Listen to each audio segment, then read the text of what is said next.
There is something deeply strange about a show that has been running for more than 25 years and somehow keeps generating more questions the longer it goes on. Most television shows, even great ones, get easier to understand over time. The longer they run, the more they explain. The world gets filled in, the characters get understood, the edges stop fraying. Family Guy does the opposite. It has been on the air since January of 1999.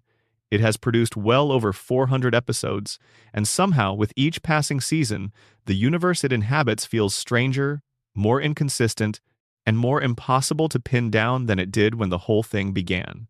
And people noticed, not just casual viewers who catch a rerun on a Tuesday night, but dedicated, obsessive fans who have spent years watching and rewatching, cataloging every continuity error, every unexplained character quirk, every moment where the show contradicts itself in ways that feel less like mistakes and more like breadcrumbs. Because here's the thing about Family Guy that separates it from almost every other animated series. The show exists at this unique intersection of lowbrow absurdism and genuine emotional weight. There are episodes that are pure anarchic nonsense, cutaway gag after cutaway gag with no connective tissue at all. And then there are episodes like the Season 8 bottle episode where Brian and Stewie get locked in a bank vault together and end up having one of the most raw, quietly devastating conversations in the history of animated television. The show contains both of those things, sometimes within the same episode, and that strange duality is precisely what makes it such fertile ground for theorizing. The Griffin family lives at 31 Spooner Street in a fictional Rhode Island town called Quahog. That is the premise. It sounds simple enough. You have Peter, the overweight, childlike father whose intelligence fluctuates wildly depending on what the episode needs. You have Lois, the long-suffering wife and mother who was revealed in later seasons to have come from genuine New England wealth. There is Meg, perpetually unpopular and perpetually punished for it. Chris, the awkward teenage son who loves art and never quite fits anywhere. Stewie, the one-year-old with an elaborate British accent and a genius-level understanding of physics, engineering, and world domination. And Brian, the talking dog who writes bad novels, drinks martinis, and has a habit of falling in love with women who are completely wrong for him. That is the surface. That is what you see when you glance at the show without really looking. But underneath that surface, there are layers of strangeness that have accumulated over decades of episodes, and when you look at those layers carefully, the world of Quahog starts to feel less like a silly animated sitcom and more like something genuinely bizarre and carefully constructed. Or perhaps, if some theories are to be believed, something tragic and deeply human wrapped inside the trappings of a cartoon. Fan theories about Family Guy have existed almost as long as the show itself. Some of the earliest ones appeared on internet forums in the early 2000s, back when the show was still in its original run and before anyone knew it would get canceled, be resurrected, canceled again, and then come back a second time to become one of the longest-running animated shows in American television history. Those early theories tended to be small, focused on specific continuity errors or strange character behaviors. But as the show grew, so did the theories. They got bigger, more ambitious, more interconnected. They started pulling in evidence not just from Family Guy itself, but from American Dad, Seth MacFarlane's other long-running animated series, which shares enough creative DNA with Family Guy to make the two universes feel like they might actually be the same place. By the time social media and Reddit and video sharing platforms came along, Family Guy theories had evolved into something genuinely elaborate. There are theories that recontextualize every episode of the show. There are theories that explain character inconsistencies in ways that are more satisfying than anything the actual writers have ever offered. There are theories so dark and so carefully argued that reading them changes the way the show feels. Not in a bad way necessarily, but in the way that all great reinterpretations change things. You can never unsee them. You watch an episode and the theory is right there at the back of your mind, coloring every scene. That is what this script is. It is a long, unhurried journey through the most fascinating, most unsettling, most brilliant theories that fans of Family Guy have constructed over the years. Some of them are funny, some of them are legitimately strange, and some of them, the ones that sit at the edge of dark and deeply human, are the kind of thing you turn over in your mind for a long time after you encounter them. We will take each one slowly. We will look at all the evidence, consider the implications, explore the corners of the idea that other people might have missed. We will not rush. This is meant to be the kind of thing you can settle into. If you have got your blanket and your dim lamp and you are already feeling that heavy, comfortable weight behind your eyes, good. We are going to spend some time in Quahog together, looking at it from angles you probably have not considered before. Before we go any further, drop a comment and let me know where you are watching from and what time it is where you are. There is something wonderful about the fact that this video reaches people in completely different corners of the world at completely different hours of the day and night. I want to know where you are in it. And if you have not already, hitting subscribe costs nothing and means you will never miss another one of these long, lazy dives into the shows and stories that we love. Now, let us begin with the theory that might be the oldest and most pervasive one surrounding the show. The idea that the entire world of Quahog, every character, every cutaway, every impossible thing that has ever happened on screen, might be experienced through the perceptions of a single mind. A very small, very brilliant, very singular mind. Section 2. The entire show is inside Stewie's imagination. Stewie Griffin is 1 year old. He is, by any objective measure, an infant. He wears a yellow shirt and a diaper. He sits in a high chair and is fed mushed vegetables by his mother. He sleeps in a crib. He cannot drive, cannot vote, cannot legally sign anything. He is a baby. He is also a fluent speaker of at least one language with a refined British accent. He has designed, built, and operated multiple time machines. He has constructed laser weapons, mind control devices, shrink rays, and interdimensional portals. He has traveled to the future, the past, and alternate versions of the present. He has briefly conquered the world, been to space, and at various points defeated trained military personnel in direct combat. He has an ongoing internal monologue that is more eloquent and more precisely worded than anything any other character on the show ever says. He is 1 year old. The contradiction at the heart of Stewie Griffin is so extreme, so deliberately unresolvable, that it has been generating theories almost since the character first appeared on screen. And the most compelling of all of them is this. The show is not happening in the real world at all. It is happening inside Stewie's head. Everything the audience watches, every scene, every character, every impossible event, is a manifestation of how an infant mind processes and perceives the world around it. This theory originated in a Reddit discussion that has since been cited across dozens of different fan communities and theory aggregator websites. The user who first articulated it most clearly, going by the name iFornication on Reddit, argued that the events of Family Guy are not literal events at all. Instead, they are Stewie's interpretation of his environment, filtered through the limited and imaginative consciousness of a baby who cannot yet properly understand the world. The argument is disarmingly simple. Babies do not experience reality the way adults do. Their minds are in a constant state of construction. They personify things, animate inanimate objects, misread social signals, and project enormous emotional significance onto events that adults would consider mundane. When a baby sees its father acting silly, it might, in the language of its own developing mind, translate that into something far more extreme. When it senses its mother's frustration, it might experience that as genuine malice. Under this theory, Peter Griffin is not actually a bumbling, reckless, sometimes cruel man. He is Stewie's perception of his father, who is probably just a normal, somewhat foolish guy. But through the lens of an infant's mind, his clumsy immaturity becomes something much more exaggerated and theatrical. Similarly, Lois is not actually a woman plotting against Stewie. She is a perfectly normal mother who changes his diapers and feeds him and loves him. But Stewie, in his baby mind, experiences her constant presence and her interruptions of his play as a kind of oppression. He cannot articulate what she means to him yet. His love and his frustration are all mixed together into something that, when rendered visually as the show renders it, looks like an obsessive desire to destroy her. The most elegant piece of evidence for this theory is the show's most famous unresolved question: who can actually understand Stewie? It changes constantly and has never been properly addressed by the writers. In some episodes, characters react to things Stewie says directly, suggesting they can hear him. In others, everyone treats him as if he is just babbling. Brian is the most consistent, generally shown to understand Stewie and have full conversations with him. But even Brian's comprehension is inconsistent across episodes. Other characters sometimes respond to Stewie as though they heard him, and sometimes stare blankly through his most elaborate speeches.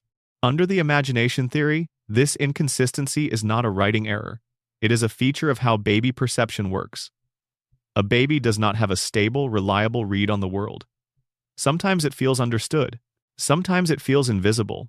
Sometimes the family dog feels like a friend who really sees you, who is actually listening, who understands every word. That is Brian as Stewie experiences him. Brian is not really a talking, martini-drinking, novel-writing intellectual dog. He is Stewie's personification of the family pet, the one constant presence in his small world who is always there, always calm, always seemingly in tune with him in a way that feels different from the chaos of the humans. The other characters take on new meaning under this framework as well. Chris becomes a kind of distorted, older version of what Stewie might imagine himself growing up into. An awkward, bumbling teenager who wants to be liked and can never quite manage it. Meg becomes the cautionary figure, the teenager who is punished for being too visible, too wanting, too needy of love. Even Lois's arc throughout the series, which sees her becoming progressively colder and meaner in later seasons, can be read as Stewie's shifting relationship with his mother as he develops. The more self-aware and sophisticated his inner world becomes, the more complicated and ambivalent his feelings about her get. There is a particularly interesting implication for the cutaway gags under this theory. In the real world, babies have a notoriously fractured sense of linear time. Their attention skips. They lose the thread of what was happening and get pulled towards something shiny and new, then return. The cutaway gag format, which has been criticized for years as a sign of lazy writing, actually makes a strange kind of sense if you understand it as the structure of an infant's thought process. A moment happens. A connection is made. The mind skips to something tangentially related or completely unrelated. Then it comes back. Not because the story demanded it, but because that is simply how that particular mind moves through experience. Now, the theory has a few obvious complications. The most pressing one is Stewie's technological genius. Even if you accept that his violent fantasies are just the projection of baby frustration, his actual inventions are real within the show's fiction. Time machines that work, weapons that fire, portals that open. You cannot explain those as baby misperception. They are genuine objects with genuine effects. The best answer the theory has for this is that those inventions exist only in Stewie's imagination, that none of them are real, that the audience is simply watching what Stewie imagines rather than what actually happens. The time travel episodes, under this reading, are particularly vivid daydreams.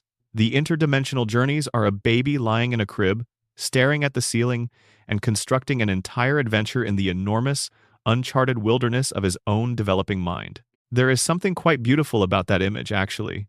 A tiny baby, alone in a quiet room, building worlds. The theory also intersects with the most consistent element of the show, Stewie's relationship with Brian. If Brian is a personification of Stewie's connection to his pet, then the genuine warmth and intimacy of their friendship makes complete emotional sense. For a young child, the family pet often feels like the most reliable relationship in the household. Dogs do not get angry. They do not have complicated moods. They are simply there, consistently affectionate, consistently present.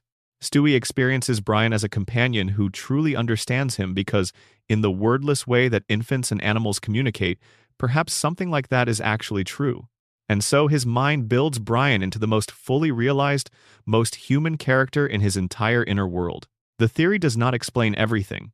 It is not meant to. What it does is provide a framework that makes the show's inconsistencies feel like artistic choices rather than errors. It reframes the randomness as something that makes a kind of deep, primal, developmental sense. And it gives Stewie, who is often treated as a comedic device rather than a character with genuine interiority, an enormous amount of emotional depth. Every episode of Family Guy, under this lens, is a dispatch from the interior of a remarkable baby's mind. The laughter, the darkness, the strange tenderness of certain episodes, the moments of genuine love that surface unexpectedly between characters who are otherwise shown to barely tolerate each other. All of it coming from one tiny person in a yellow shirt, lying in a crib somewhere, just trying to understand the enormous, baffling world he has been born into. That is a fairly gentle place to start. Let us move now to a theory that is considerably darker in its implications, though just as thoroughly constructed. Because some of the people who have spent years thinking about this show have arrived at a very different kind of answer to the question of what is really going on in Quahog. Some of them think the Griffins are already dead. Section 3. The Griffins are already dead. The Purgatory Theory. The theory begins with a question that sounds simple but gets harder the longer you sit with it. Why do these people suffer so much? Not the kind of suffering that generates sympathy. The Griffins are not tragic figures in the classical sense. They bounce back from everything. Calamities that would destroy real families wash over them in a single episode and leave no lasting mark. Peter causes disasters that would generate criminal charges in any real jurisdiction and faces no consequences. Characters die and return. Relationships that should be broken beyond repair reset by the following week. The physics of consequence simply do not apply to these people the way they apply to anyone you have ever actually known. That could be explained as the logic of a cartoon, and often is. But a persistent and rather haunting fan theory suggests there is another explanation entirely, one that is more coherent, more emotionally resonant, and in some ways more disturbing than any official explanation the show's writers have ever offered. The theory is this: the Griffin family, and most of the people around them, are dead. They died at some point before the events of the show, and what we are watching is their experience of purgatory, a middle state between whatever came before and whatever comes after, in which they are living out a kind of eternal, slightly grotesque version of the lives they had. Purgatory, in Catholic theology, is not a punishment, it is a process. It is where souls who are not condemned but are not yet ready for what comes next are held, purified, gradually worked toward a state where they can move on. And one of the most interesting aspects of purgatory as a theological concept is that the experience is specific to the soul experiencing it. You are not tortured arbitrarily. You are confronted with the things you need to confront, forced to live through the aspects of your earthly life that still have something to teach you, until you have either learned what you need to learn or been purified of what needs to be purified. Read through that lens. The Griffin family makes a strange and unexpected kind of sense. Think about what Peter Griffin is confronted with, episode after episode, season after season. He is a man of enormous appetites and almost no self-awareness, a man whose selfishness causes harm to everyone around him and who, in the earlier seasons, at least had moments of genuine reckoning and apology. In purgatory, he would be forced to live that cycle on repeat, to cause harm, to face the consequences, to apologize, and then to have none of it stick, so that he has to do it all over again. Purgatory, under this reading, is not the afterlife being cruel to Peter. It is the afterlife being honest about the shape of his earthly character, showing him its patterns in an exaggerated, impossible-to-ignore way for as long as it takes. Now consider Lois. In life, she was an heiress, a woman of genuine privilege and wealth, who gave up that comfortable existence to marry a working-class man and live an ordinary middle-class life. That sacrifice sounds noble, but the show has consistently hinted at something complicated underneath Lois's surface goodness. There are moments throughout the series where Lois reveals a capacity for genuine coldness, for cruelty, for the kind of behavior that is hard to reconcile with the patient, reasonable woman she presents herself as in her better moments.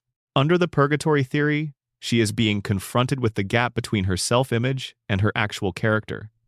She thinks of herself as good. Purgatory shows her, repeatedly, the ways in which she is not. Meg is perhaps the most heartbreaking figure in this framework.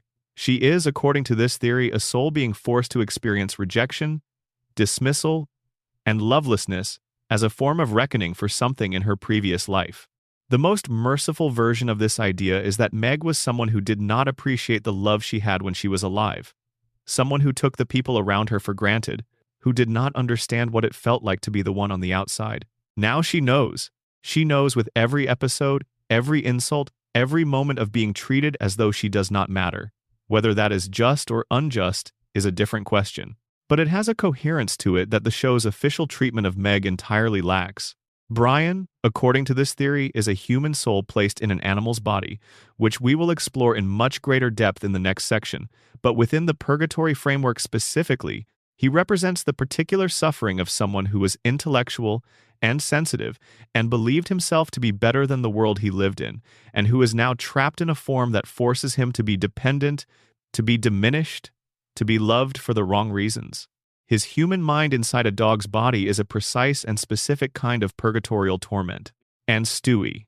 Stewie is the most interesting case of all within this theory, and also the strongest evidence for it, because Stewie is the only character on the show who demonstrably, across the course of its run, has become better. He started as something approaching genuinely evil, a tiny would-be tyrant who wanted power and destruction and the death of his mother. And over the seasons, painfully slowly and with many relapses, he became something more like a person. He developed genuine love for Brian. He developed moments of real compassion. The evil genius receded, and something more vulnerable and more human grew in its place. Under the purgatory theory, that is not character regression, that is character progress. Stewie is, of all the Griffins, the one who is actually working through what he needs to work through. The one who is actually moving towards something. His violence and his malice were the things he carried into the afterlife. And over the course of what we watch, he is slowly releasing them, which is exactly what purgatory is supposed to do. The fact that every other character gets progressively worse while Stewie gets better is usually treated as a writing inconsistency. The theory recasts it as a kind of thematic logic. Some souls are ready to grow. Some souls are not. Some need longer. The Griffins, apart from Stewie, have not yet earned whatever comes next. There is supporting evidence in the show's treatment of consequence itself. Nothing truly permanent ever happens to these characters. Death is not final. Major traumas are reset. Relationships that should be shattered are whole again by the next episode. If purgatory is a place outside of normal time, a place where the soul is held in a kind of eternal loop, then this makes perfect sense. The resets are not lazy writing. They are the mechanism of the place. You cannot change the essential shape of your experience in purgatory by having a good week. You have to earn your way out, and most of the Griffins have not yet done that. The external environment of Quahog is also interesting within this framework. The town is strange in ways that are easy to dismiss as cartoon logic, but which feel slightly more pointed if you are looking for them. People die and come back. The geography is inconsistent. The timeline does not hold. Laws of physics are suspended. The town itself seems to exist in a state of cheerful, slightly uncanny unreality, like a place designed to feel almost like a real town without quite being one. Because it is almost a real place. It is a reflection of one, built out of the memories and associations of the people who now live there. Joe Swanson, Peter's neighbor and friend, is a particularly compelling figure in this light. He arrived in the neighborhood already in a wheelchair, the result of an injury he suffered in a confrontation with the murderous snowman on Christmas Eve, which is an origin story so absurd that it barely warrants examination as a literal fact. But as a purgatorial backstory, it is entirely plausible. Joe was a man of enormous physical capability and pride, defined by his strength and his effectiveness, and now he spends eternity in the body of someone who can no longer rely on those things. His disability is not the random result of a cartoon backstory. It is the specific condition his soul inhabits while it works through whatever it needs to work through. Quagmire 2 makes a strange kind of sense within the purgatory framework, though his case connects to a separate and equally strange theory we will spend a great deal of time with shortly. What is worth noting here is that Quagmire is presented as someone who cannot stop, cannot settle, cannot rest, cannot be satisfied. He chases and is never fulfilled. That is a very specific, very precisely drawn kind of purgatorial experience. The soul who could not be satisfied in life is given an infinite supply of the things it craved, and finds that infinity does not satisfy either. The theory does not pretend to explain everything, and it probably should not. It is most useful as a lens, a way of seeing the show that makes its recurring patterns feel weighted rather than random. The violence without consequence, the cruelty without resolution, the occasional burst of genuine warmth that always gets swallowed again by the next episode's reset. These are not just animated comedy cliches. They are, under this reading, the texture of a specific kind of afterlife. One that is not hell, because there is no hope in hell, but one that is not comfortable either, because purgatory is not supposed to be comfortable. It is supposed to be the place where you finally, slowly, painfully face yourself. Let us stay with Brian for a moment longer, because his situation within the purgatory theory is only the beginning of a much stranger and more specific set of questions about what he actually is and where he actually came from. Because the theory we are moving into next has some of the most concrete, most detailed, most genuinely compelling evidence of anything we will discuss. Section 4. Brian Griffin was a human before he was a dog. Let us start with the simplest version of the question. Why is Brian like that? Not why is Brian a dog who talks. That is cartoon logic, and it has always been assumed as such. But why specifically is Brian like he is? Why does he have the exact personality configuration that he has? Why does he drink martinis and read literary fiction and have strong opinions about politics and write terrible novels that he believes are brilliant? Why does he fall in love in the way that he does, deeply and hopelessly and always with the wrong person? Why does he have a son who is fully, entirely human despite being the biological offspring of a dog? Why is he the only one of his litter who developed into anything resembling a person? These questions have good cartoon answers. The show needed a character to serve as the intellectual, sarcastic foil to Peter's impulsive id, and a talking dog was a funny and original way to fill that role. His human mannerisms are the joke. His failed writing career is the joke. His romantic misadventures are the joke. But the fan theory community looked at all of those things and constructed a different explanation. One that is rooted in something the show actually established within its own canon through its sister series American Dad. The two shows share a universe. This is not speculation. It has been confirmed across multiple episodes and crossover moments. Characters from both shows have appeared in each other's worlds. The geography overlaps. Most importantly for this theory, the CIA as an organization exists in both shows, and in American Dad, the CIA has done something remarkable. They have developed the technology to transfer a human consciousness into an animal body. The most prominent example of this in American Dad is Klaus Heisler, the Smith family's talking goldfish. Klaus is not a goldfish with an unusual intellect. He is a German Olympic ski jumper whose brain was transferred into the body of a goldfish by the CIA during the Cold War. The mechanics of the transfer are shown clearly enough across multiple episodes of that show that it becomes an established fact of the shared universe. The CIA has this technology. They have used it. There are animals walking around in that universe who are not animals at all on the inside. Screen Rant published a detailed examination of this theory in 2022, noting that the connection between Brian and Klaus is one of the most thoroughly constructed fan arguments in the Family Guy theory space. The evidence for Brian being a human consciousness transferred into a dog's body goes beyond just the American Dad connection, though that connection is foundational. Consider everything that is strange about Brian's biology and history when you examine it with this in mind. Brian is the only one of his littermates to have developed human characteristics.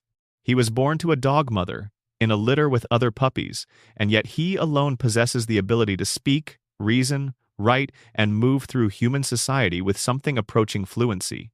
If his intelligence were genetic, you would expect at least some of that to manifest in his siblings. It does not. He is singular, and his singularity is never explained within the show. Under the theory, that singularity is explained immediately. He is not a dog who developed human traits. He is a human who was placed in a dog's body at some point, quite possibly as an infant, which would explain why even Brian himself does not seem to have full access to memories of a life before the Griffins. His son Dylan is a human being. Not part human, not a hybrid. Fully, entirely human. In the episode where Brian discovers he has a son, that son is a teenage boy who looks and behaves exactly like any other teenage boy on the show. If Brian were a biological dog, regardless of how intelligent and human-like he might be, his offspring with a human woman would be at minimum some kind of hybrid. The fact that Dylan is entirely human suggests that whatever is inside Brian is not, at its deepest level, a dog's genetics. It is human genetics wearing a dog's body. The theory goes even further in its most developed versions.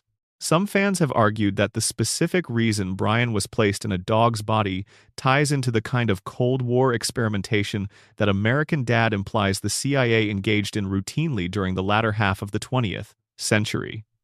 Perhaps Brian was a person who had information. Perhaps he was being held in a form that made him simultaneously accessible and helpless. Perhaps the transfer was done without consent, to someone who could not consent, which would explain why Brian's human self does not have fully formed memories of a prior life. He was transferred when he was very young. What he remembers is the Griffins.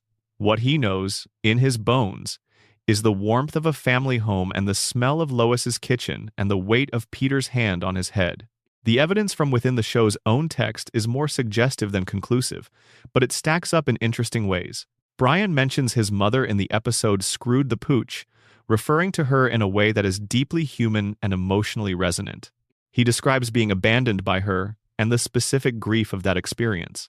But a dog who was abandoned by its mother would not process that experience the way Brian describes it, with the precision and the weight of someone who had the cognitive tools to fully understand what abandonment means. That is not the grief of an animal. That is the grief of a person who happens to be in an animal's body. His repeated romantic failures are also interesting in this light.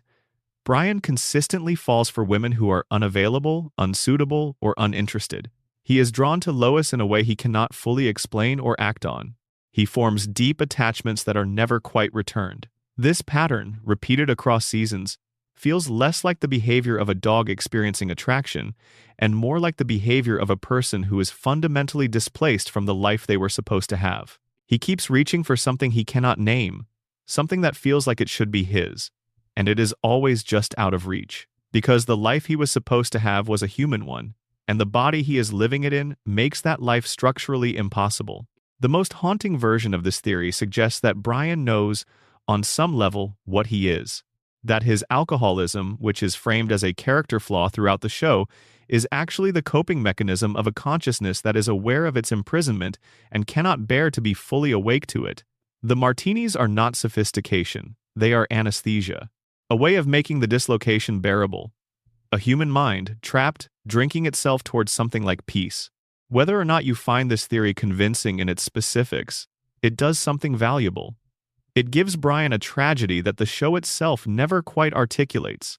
The show treats his unhappiness as a punchline and his aspirations as a source of ridicule. The theory suggests there is something genuinely heartbreaking underneath all of that, something that makes every failed novel and every unrequited love and every empty martini glass feel weighted in a way that standard cartoon characterization cannot achieve.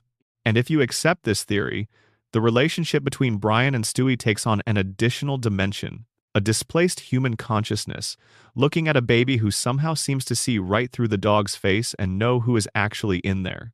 Of course they would be inseparable. Of course they would feel like family.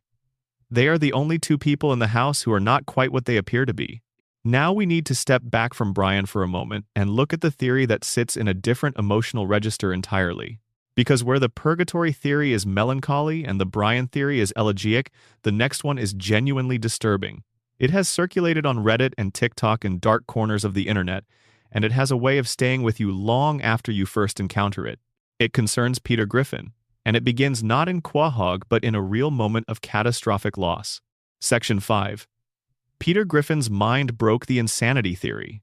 This theory has a name in the fan community. It is usually called the Peter going insane theory, or sometimes just the grief theory, and it appeared originally in a Reddit post that went viral multiple times, most recently on TikTok in late 2022, where users warned each other to look it up because it was disturbing.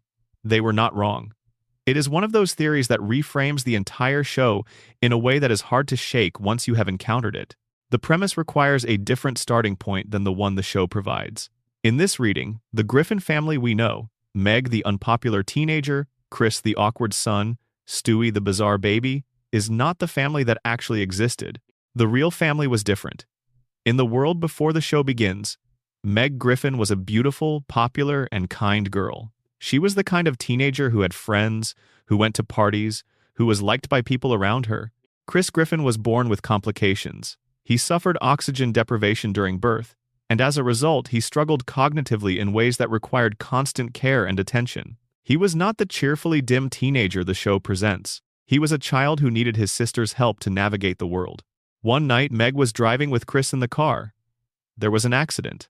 The details do not matter as much as the outcome. Both of them were killed. Lois, already pregnant with Stewie at the time of the accident, was destroyed by the loss. She could not recover. She took her own life before Stewie was born, which means that she never held him, never knew him, never had the chance to give him what a mother gives. Peter was left alone, in a house that still smelled like his children and his wife, with a baby who arrived into the world already an orphan in the most precise and devastating sense. Peter broke. That is the theory.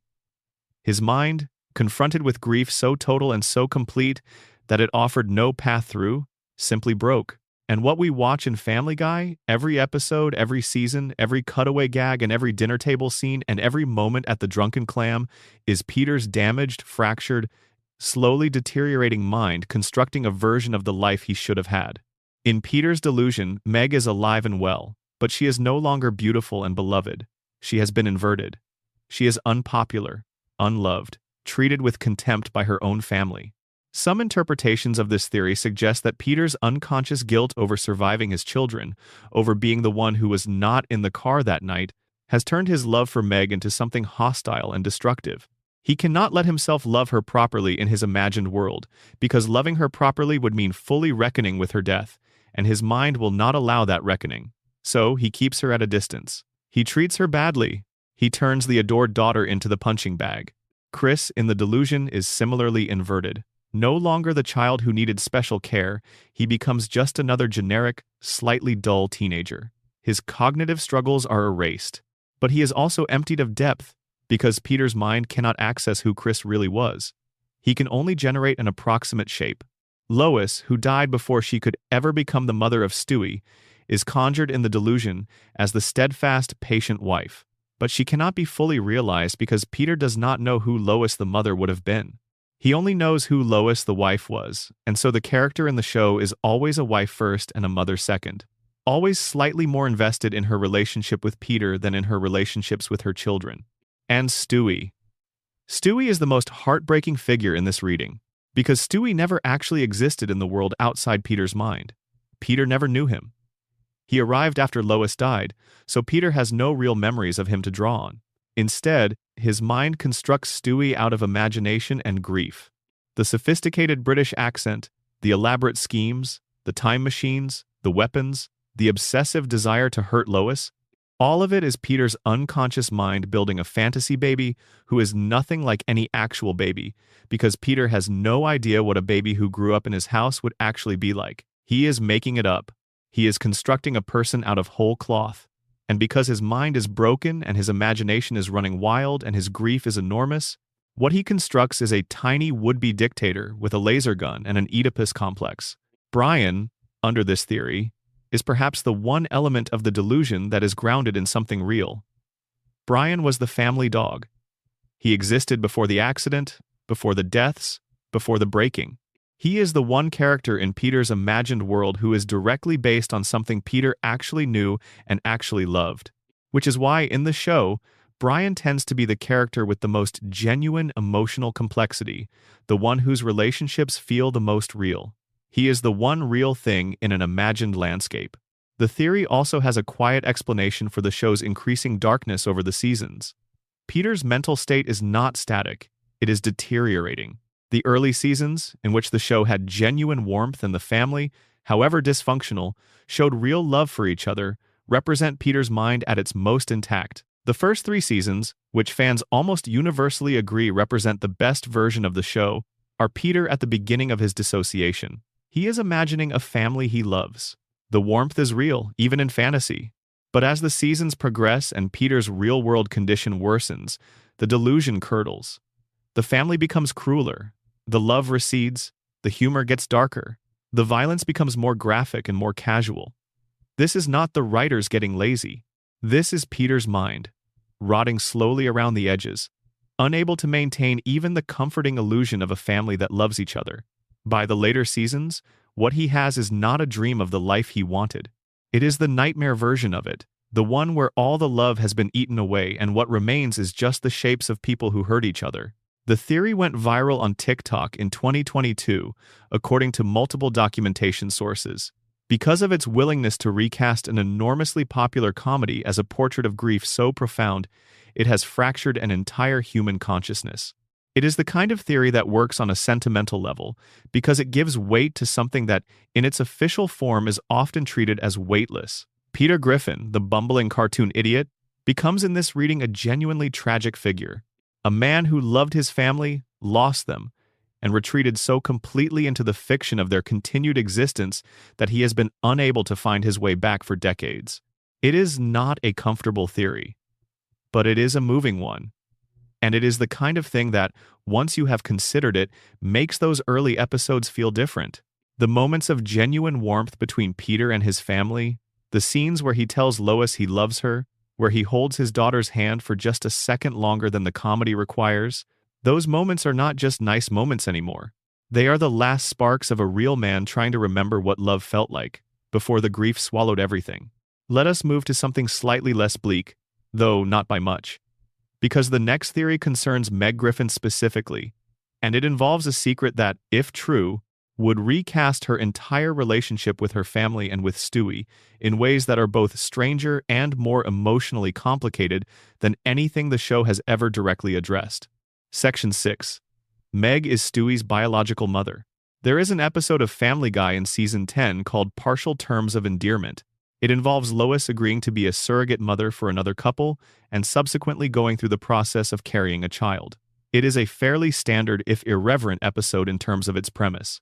But buried within it is a throwaway line that, for a certain subset of fans, changed everything. During the episode, Lois makes an offhand comment. She states, casually and without apparent weight, that Meg gave birth to Stewie. It lands as a joke. It is delivered as a joke. Nobody reacts to it seriously. Nobody fact-checks it. Nobody screams or cries or demands answers. It is there, and then it is gone, and the episode continues on its way. Lois says it, and Meg does not deny it, and the scene moves forward.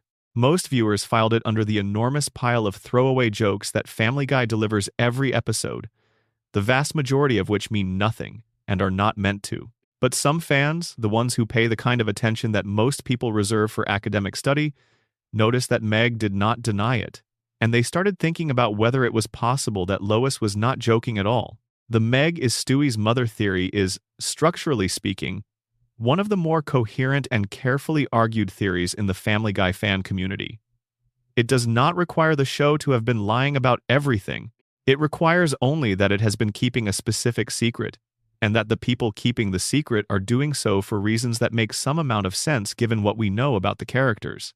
Here is the argument. Meg is, at the time the show begins, in her mid-teens. She would have been 12 or 13 at the time that, working backward from Stewie's age and the show's approximate timeline, Stewie was conceived. That is young. Disturbingly young. But the theory does not require a happy explanation for how the pregnancy came about. In fact, the darker the explanation, the more sense some aspects of the family's behavior make. If Meg became pregnant at a very young age, under circumstances that the family found shameful or traumatic, the response that a family like the Griffins might have, a working-class family with strong but inconsistent Catholic guilt, a father who avoids anything emotionally complicated, a mother who is capable of both great love and great coldness, would be to cover it up. To protect Meg from the social and emotional fallout, to take the baby and raise it as their own, to present Stewie to the world as Peter and Lois's child, and to never, ever discuss what actually happened. This would explain several things that are otherwise quite difficult to explain. It would explain the particular character of Meg's relationship with Stewie, which is not especially close or especially warm, but which has a specific, slightly uncomfortable texture that is different from the relationship between Stewie and any other character. It would explain Lois's sometimes peculiarly detached attitude towards Stewie in certain episodes, the sense that she is performing motherhood rather than feeling it.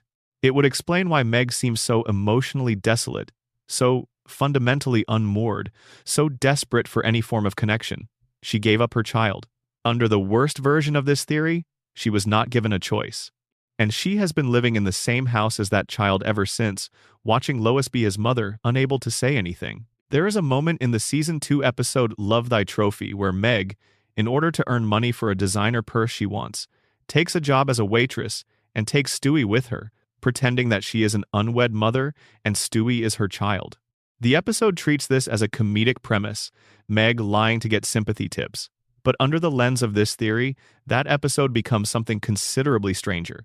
Meg is not pretending. She is, in that episode, temporarily inhabiting the truth. She is the mother. She is the one who should be raising him. And the show frames her brief inhabiting of that reality as a scam, as dishonest, as something she should feel embarrassed about when it is found out. There is also the matter of the timeline. Stewie is established as 1 year old throughout the entire run of the show. The show uses floating time, never aging its characters, which is standard animated sitcom practice. But if you hold the timeline still and look at it, Meg is old enough that the conception of Stewie falls within the period of her life that the show covers. She is in high school. She has had at least one boyfriend, one named Craig, whom she dates in early seasons. The possibility is not biologically or chronologically impossible. The theory was given additional fuel by a WatchMojo compilation of crazy Family Guy fan theories in 2026, which cited it as one of the most discussed and most evidentially supported theories surrounding the show. The fact that Lois's line in partial terms of endearment passed without denial from Meg is held up as the most significant piece of evidence. In a show where characters frequently shout down incorrect statements about themselves, where Meg in particular has been shown to correct misconceptions about her own life when they matter to her, her silence in that moment is unusual. Her silence is either a continuity error, which is of course possible, or it is a choice. And the theory argues it is a choice. There is a quieter, more devastating implication in all of this. If Meg is Stewie's biological mother, and if Stewie somewhere in the architecture of his consciousness knows or senses this in some way, then his obsession with Lois takes on an extra dimension. His desire to kill her, in the early seasons when that was still his central character trait, was not just the whim of an evil baby. It was the displaced aggression of a child who, on some level, knows that the woman feeding him and holding him is not the woman who should be. He is angry at the wrong person. His malice is aimed at a target that is not really responsible for what happened, while the actual person at the center of his story sits across the dinner table every night, silent, doing homework she has no heart for, waiting for someone to say the thing that no one in this family will ever say. Section 7. Quagmire is a supernatural being. Glenn Quagmire is 61 years old. The show confirms this explicitly in the Season 7 episode, Foxy Lady, where his driver's license is shown on screen and his birth year is readable. He was born in 1948. By the time that episode aired, in 2009, he was 61. He has explained his youthful appearance in the show itself, in a moment that was played for comedy. He eats carrots, sometimes raw, sometimes juiced, sometimes administered in a way that is not entirely appropriate for a family discussion. The carrot explanation is a joke. It is obviously a joke. But the underlying question it was invented to deflect is not a joke. Quagmire genuinely does not age. Across every era of the show, through its original run and its revival and its decades of subsequent seasons, Quagmire looks essentially the same. His contemporaries, including Peter and Cleveland and Joe, show the gradual wear of time in the way animated characters sometimes do, but Quagmire remains. Quagmire endures. Quagmire, at 61, looks like a man in his late 30s who has lived hard but kept his good bone structure. For most viewers, this is just cartoon logic. Characters in animated shows do not age at realistic rates. The Simpsons family has been the same age for nearly 40 years. It does not require explanation. But fans of Family Guy, who have noticed that the show tends to be internally consistent in some surprising ways even when it appears chaotic, have looked at Quagmire's impossible youth and his impossible luck with women and his impossible immunity to the various biological consequences of his lifestyle, and arrived at an explanation that is, depending on your perspective, either funny or genuinely unnerving. Quagmire is not human. He is something older and stranger wearing a human shape. The most specific version of this theory calls him an incubus, which in supernatural folklore is a type of demonic entity that takes the form of a man in order to seduce and have sexual encounters with humans. The incubus exists across a surprising range of cultural traditions, from medieval European demonology to various pre-modern religious and mystical texts. The common features are consistent. The entity appears attractive, seems younger than it is, has an uncanny ability to attract partners despite not being especially distinguished in any objective way, and is essentially immortal, or at least exceptionally long-lived. That description fits Quagmire with a precision that is difficult to dismiss. His success with women is genuinely inexplicable by any standard human metric. He is not notably handsome in a conventional way. He is not wealthy. He does not possess any social qualities that would obviously make him more desirable than, say, Cleveland or Joe. And yet, across hundreds of episodes, he has encounters with women at a rate and in a variety that goes so far beyond any realistic human experience that it almost requires a supernatural explanation. The show itself acknowledges that his number of sexual partners has reached figures that are statistically implausible. In some episodes, the total is implied to be in the thousands.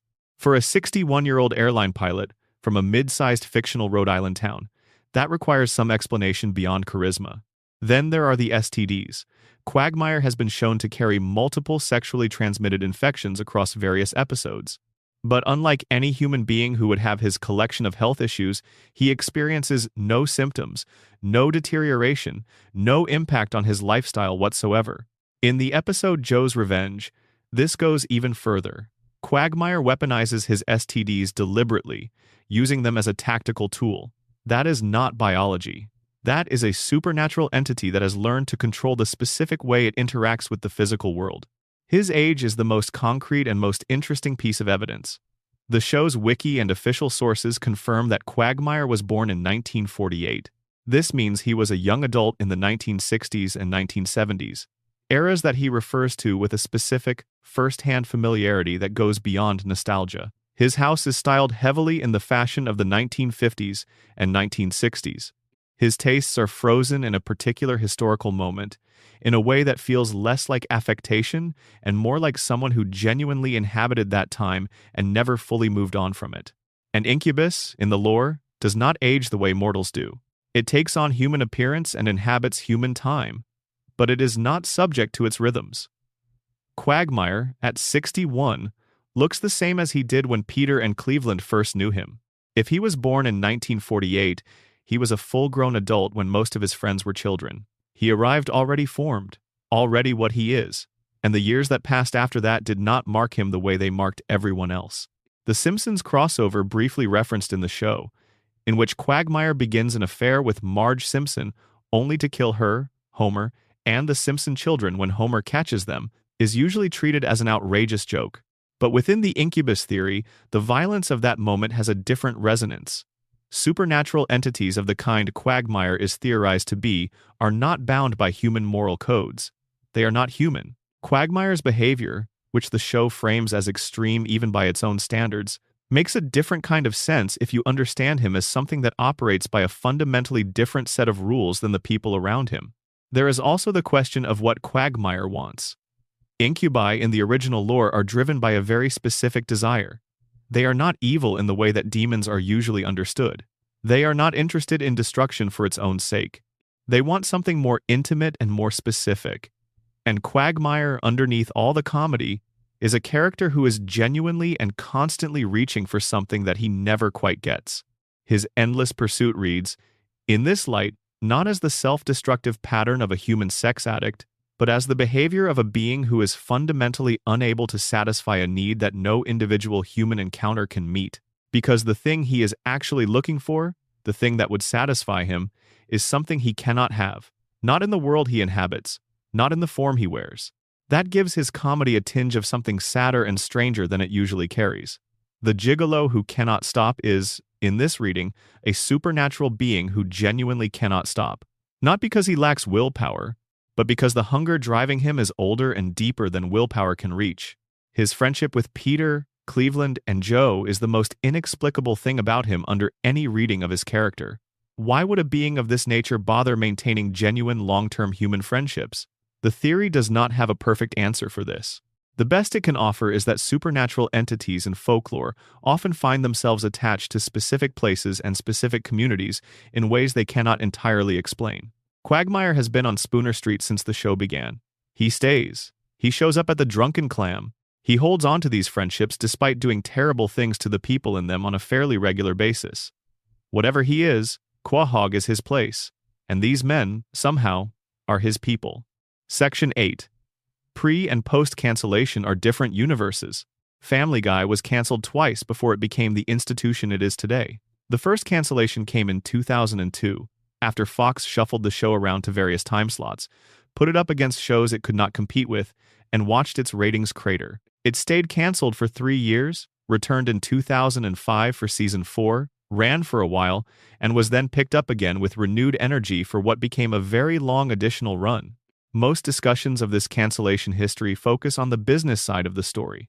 The Adult Swim reruns that kept the audience alive, the DVD sales that demonstrated the fan base was real and spending money, the Fox executives who eventually decided to bring the show back. But fans who paid close attention to the actual content of the show noticed something else, something that the business story does not explain. The show that came back in season 4 was not the same show that ended in season 3. The characters were different. Not just subtly different in the way that characters change naturally as a show develops, but different in ways that felt fundamental. Peter in seasons 1 through 3 was an impulsive, good-hearted fool who meant well even when he caused harm. The Peter who appeared in season 4 was beginning to shade into something harder and meaner, and by season 8 he had become almost unrecognizable. Meg, who in the early seasons was treated as the least interesting character but was nevertheless a character with feelings and some semblance of dignity, became in the post-revival seasons the target of sustained, escalating abuse that had no equivalent in the original run. The explanation the show's own creative team has offered for this is practical. When a show is canceled, its writing staff disperses. When it comes back, you hire new people. New people bring different sensibilities. The tone shifts because the room shifted. Seth MacFarlane himself acknowledged this in interviews, noting that the constant cancellations meant they were always having to restaff. But fans constructed a more interesting explanation, one that uses the show's own established canon to argue that the discrepancy is not just a production reality, but an in-universe fact. And the piece of evidence at the center of this theory is one of the most beloved episodes in the show's entire run. Road to the Multiverse. Season 8, Episode 1. In this episode, Brian and Stewie travel between parallel universes using Stewie's multiverse remote control. They visit a universe where humans are dogs and dogs are humans. They visit a universe where the Flintstones' reality is real. They visit a universe where they are drawn in Disney animation style. The episode is funny and inventive and works beautifully as a standalone piece of animated comedy. But it also, crucially, establishes something as a hard fact of the show's universe. The multiverse exists. There are parallel versions of Quahog, there are parallel versions of the Griffin family. Different versions of these characters are real and exist simultaneously in different dimensional spaces. Once that is established, the theory builds itself. The argument is that when Family Guy was canceled in 2002 and then returned in 2005, the show did not simply continue in the same universe it had established. It shifted. The audience was shown a different Quahog, a universe where the Griffin family is slightly, and then increasingly, different from the one they knew. The meaner Peter, the more insufferable Brian, the Meg who is abused rather than just overlooked, the Stewie who gradually loses his evil genius edge and becomes something softer and more confused. These are not the same characters. They are their counterparts from an adjacent universe. And the show we are watching now is not the continuation of the original show, but a parallel version of it. The Back to the Pilot episode in Season 10 supports this in a way that some fans find almost conclusive. In that episode, Brian and Stewie use Stewie's time machine to travel back to the events of the very first episode of the show. They watch their earlier selves moving through the pilot episode's plot, and what they see does not quite match what they are. The animation is different, obviously, because the early seasons were produced by a different studio with a different visual approach. But more than that, the characters in the pilot are subtly but recognizably different people. When Stewie and Brian from Season 10 observe Season 1, Stewie and Brian, there is a gap, a distance. The show seems to be acknowledging that these are not exactly the same characters who have simply aged. There is something off. The in-universe explanation the theory proposes for Back to the Pilot is that Brian and Stewie did not travel in time. They traveled between universes. They visited the universe where the original Family Guy takes place, observed the characters who are their counterparts in that universe, and then returned to their own, which is why nothing they did in that episode had lasting consequences on the world they returned to. You cannot change your own history by visiting someone else's. This theory is also particularly satisfying as an explanation for why the two versions of the show feel so emotionally different. The original Family Guy was made by a tight-knit creative team with a shared vision, led by a creator who was personally invested in every aspect of the show. The post-revival Family Guy was made by a progressively larger and more diffuse group of writers, with MacFarlane stepping further back from the day-to-day creative process with every passing season. The universe you end up in is shaped by the people who inhabit it, and the multiverse of Family Guy contains at least one universe where the people in charge truly loved these characters, and another where they were resources to be deployed in service of whatever the episode needed. The saddest implication of this theory is that the family you fell in love with in seasons 1 through 3 is still out there. In their universe, things ended in 2002. Peter and Lois still love each other with the specific warmth of those early episodes. Meg is still just an overlooked teenager rather than a target. Stewie is still genuinely dangerous in ways that crackle with energy. That family is frozen in 2002, intact, preserved in the universe where the show simply stopped. And what we have been watching since 2005 is their counterparts in a darker, stranger, less loving place. Section 9. Family Guy is a TV show within American Dad, and Brian wrote it. This is the theory that doubles back on itself. The one that requires you to hold two contradictory ideas in your head at the same time and accept that both of them might be partially true. It is, in its most developed form, one of the most elaborate and self-referential theories in the entire Family Guy fan community, and it has the unusual distinction of being supported by evidence from two different television shows simultaneously. Start with American Dad Season 4, Episode 17. In this episode, Stan Smith is listing his favorite fictional dogs. He is running through a fairly eclectic list of beloved canine characters from various sources of entertainment. And among them he names Brian Griffin, the talking dog from the animated series Family Guy. He cites Brian specifically as a fictional character he admires. For most viewers, this is a fun little meta joke. Seth MacFarlane created both shows, so of course there are going to be self-referential moments where one show acknowledges the other. The writers know what they are doing. Wink at the audience and move on. But a Reddit user named Grandmaster Sexay, whose post on this topic has been circulated across multiple fan theory aggregator sites, read that moment differently. If Stan Smith names Brian Griffin as a fictional character in an American Dad episode, then within the American Dad universe, Brian Griffin is fiction. He does not exist as a real being in Stan's world. He is a character in a show that Stan watches. And if Family Guy is a television show within the world of American Dad, then the characters in Family Guy are fictional constructs within a fictional construct. We are watching From Our Universe, a show that exists in another universe about characters who are made up within that show's universe. That is a lot of nesting, but it gets more interesting when you add the next piece of evidence. Season 15, Episode 4 of Family Guy is called Inside Family Guy. The episode takes the form of a behind-the-scenes documentary about the making of the show. The audience is given a supposed look at the actors who play the Griffin family, the recording process, the behind-the-scenes dynamics of a television production.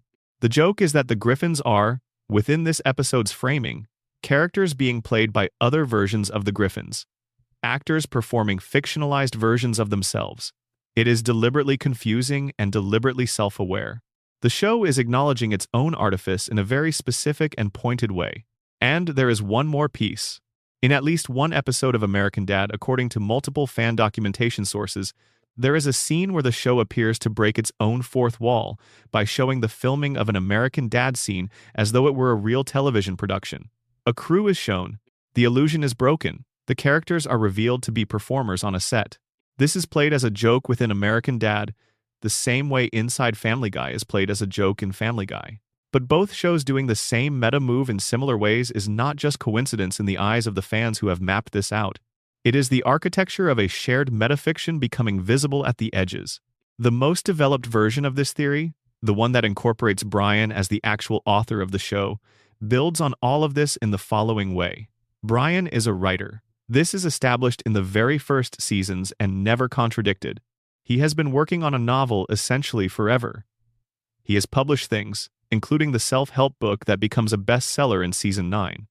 He writes, "What if the writing he has been doing, the project that has been his secret life's work through all of his failures and his successes, is Family Guy? What if he has been writing an exaggerated, fictionalized version of his own life?" The evidence for this sub-theory is surprisingly coherent.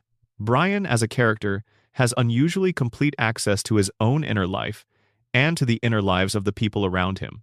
The episodes that are most psychologically precise, the ones where the relationships feel the most real, tend to be the ones that center on Brian and Stewie's friendship, which Brian would have the most detailed first-hand knowledge of.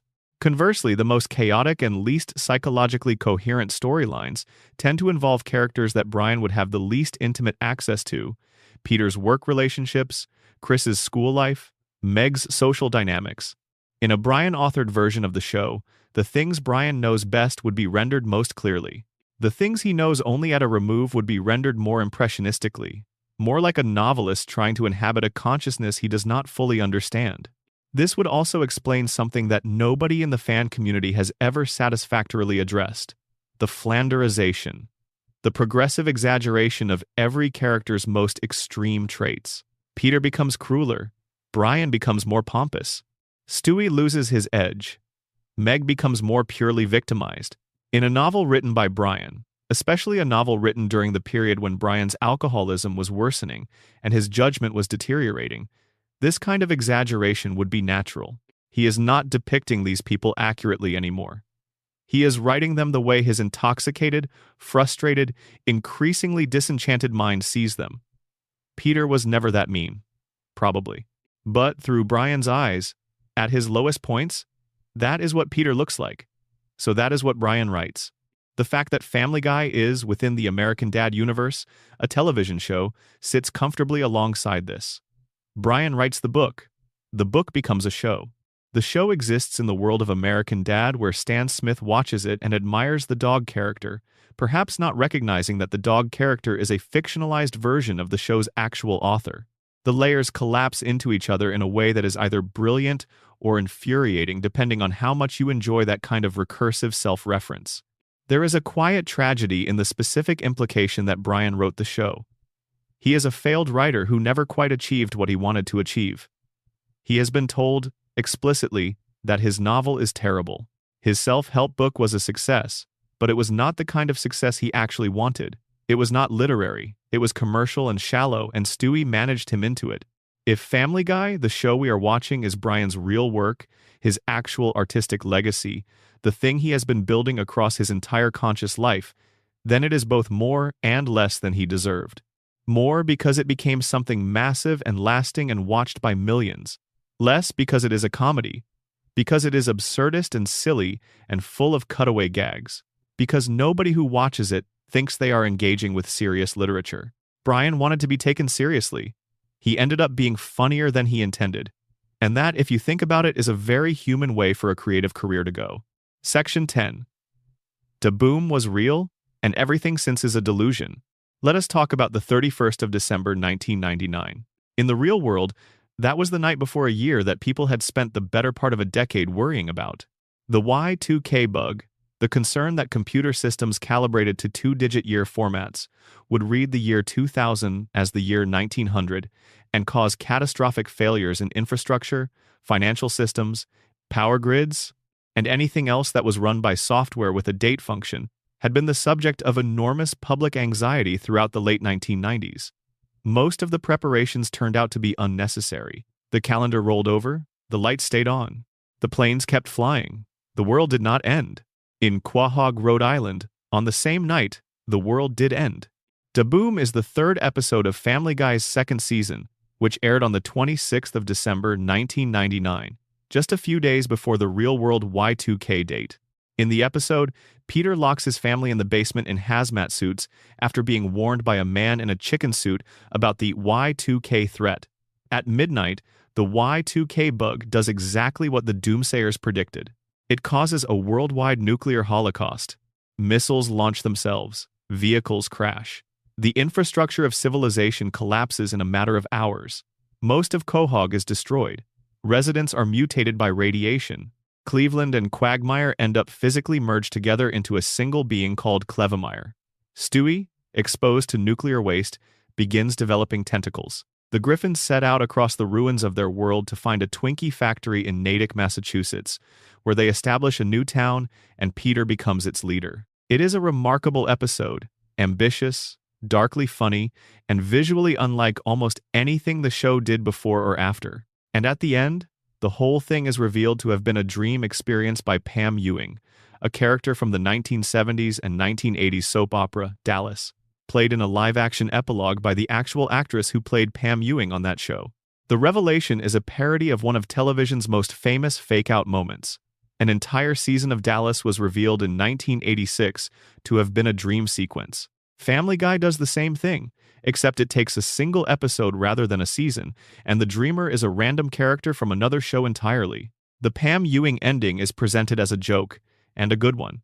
But a significant portion of the fan theory community has looked at it and argued that the joke is actually a misdirection. That Da-Boom was not a dream at all. That it happened. That the nuclear holocaust of the 31st of December 1999 is real within the Family Guy universe, and that every episode of the show set after that date is actually taking place within a post-apocalyptic reality that none of the main characters have properly come to terms with. The theory argues this in several ways. First, there is the simple fact that the Pam Ewing ending is itself absurdist.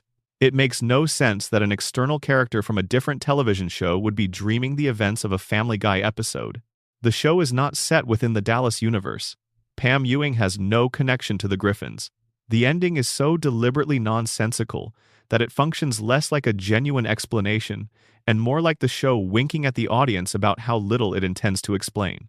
Which, if Daboom was real, is exactly the kind of ending you would write. You would not want to end on the nuclear apocalypse being canonical. That is a hard thing to continue a sitcom after, so you write a fake out and hope people accept it. Second, there is the matter of how the show changed after Daboom. The second and third seasons, which aired in 1999 and 2000 and 2001, after Daboom established the nuclear apocalypse as a narrative reality, are significantly different in tone from the first season. The humor gets darker.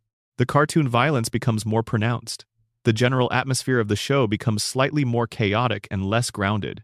If you watch the first season and then watch the second season with the awareness that, within the fiction, the world has recently been destroyed, the shift in tone feels less like an artistic change and more like a reaction to events. The characters are still alive, still in their house, still going through the motions of normal life, but the world they are living in has been broken.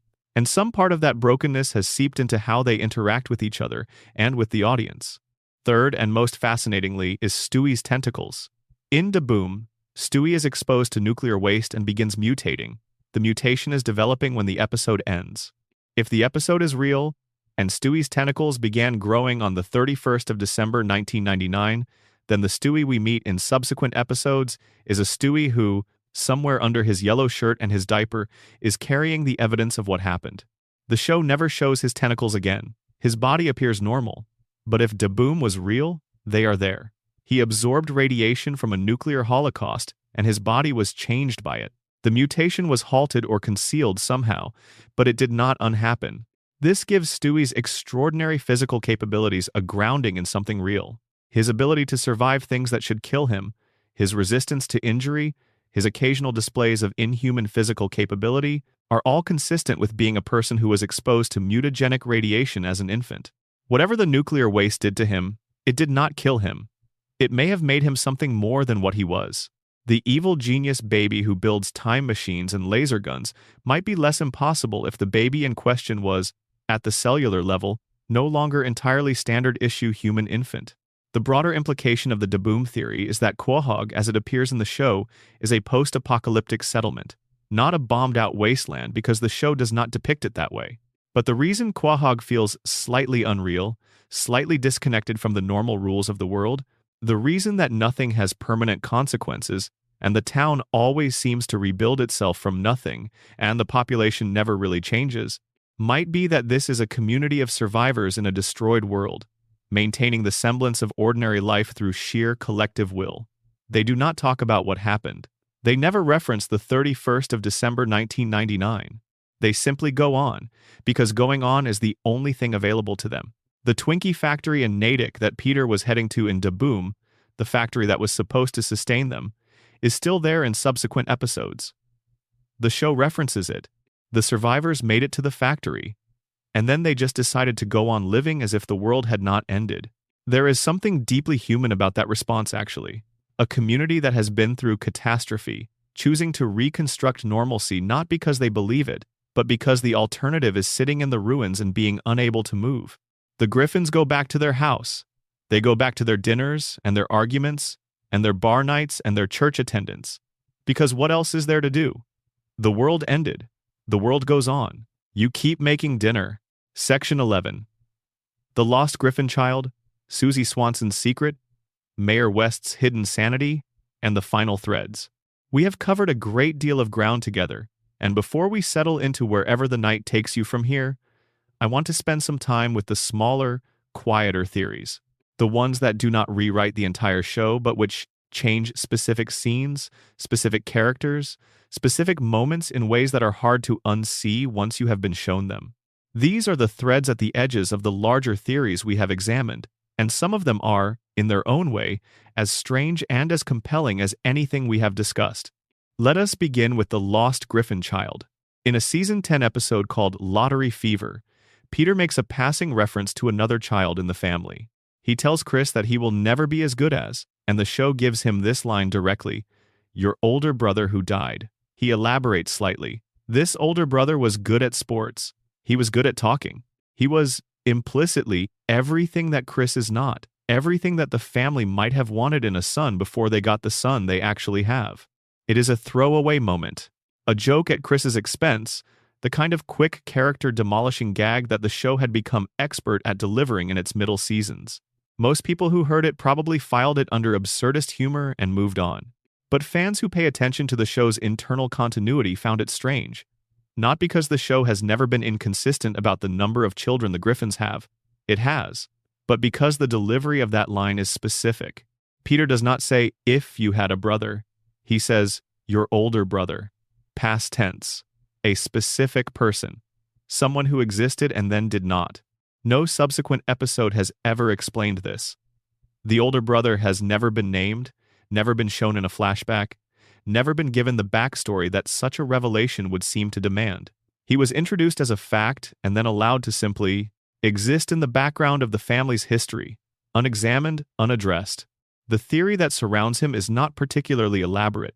The most commonly discussed version is simply that Peter and Lois did have an older child before Meg, a boy who died in childhood under circumstances the family has never fully recovered from.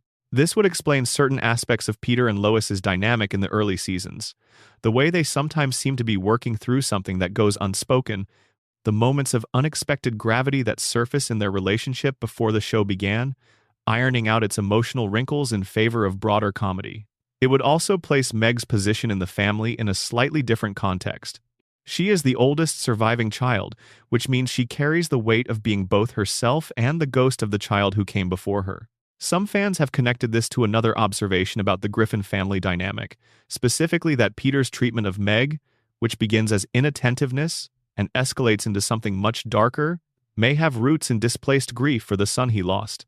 If Peter had bonded with his first son in the way fathers often bond with their first child, and if that bond was severed by the child's death, then the arrival of Meg, who is not a son, who is not the thing he was expecting and hoping for, might have created a distance between them that the show dramatizes in its most unpleasant way. He does not hate Meg because she is bad. He is distant from Meg because he is still mourning someone else. And distance, over enough time and through enough amplification, becomes something that looks a lot like cruelty. The lost brother is never going to be addressed by the show. He has been referenced twice across hundreds of episodes, and neither time with any apparent intention of following through.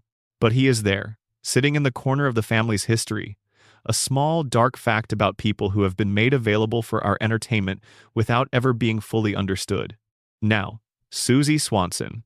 Joe and Bonnie Swanson's daughter Susie was born in Season 6. She is, in the standard logic of the show, an infant, the child of two regular, recurring characters who live across the street. She appears occasionally and is treated as a normal baby by everyone around her, except that she has an inner monologue. And that inner monologue is voiced by Patrick Stewart, the British actor best known for playing Jean-Luc Picard in Star Trek and Professor Charles Xavier in the X-Men films. Susie's internal voice is that of a sophisticated, eloquent adult man, and this is presented as a joke in the same vein as Stewie's situation. Baby with an unexpectedly adult interior life. Funny, but here is where it gets strange. Patrick Stewart also voices Avery Bullock in American Dad. Avery Bullock is the deputy director of the CIA in that show.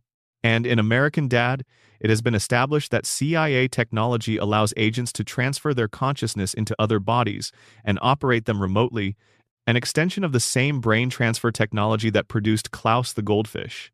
The theory, articulated most clearly on Reddit by the user T-Cromps, according to the Watch Mojo Theory compilation from 2026, is that Susie Swanson's inner monologue is not just a funny conceit.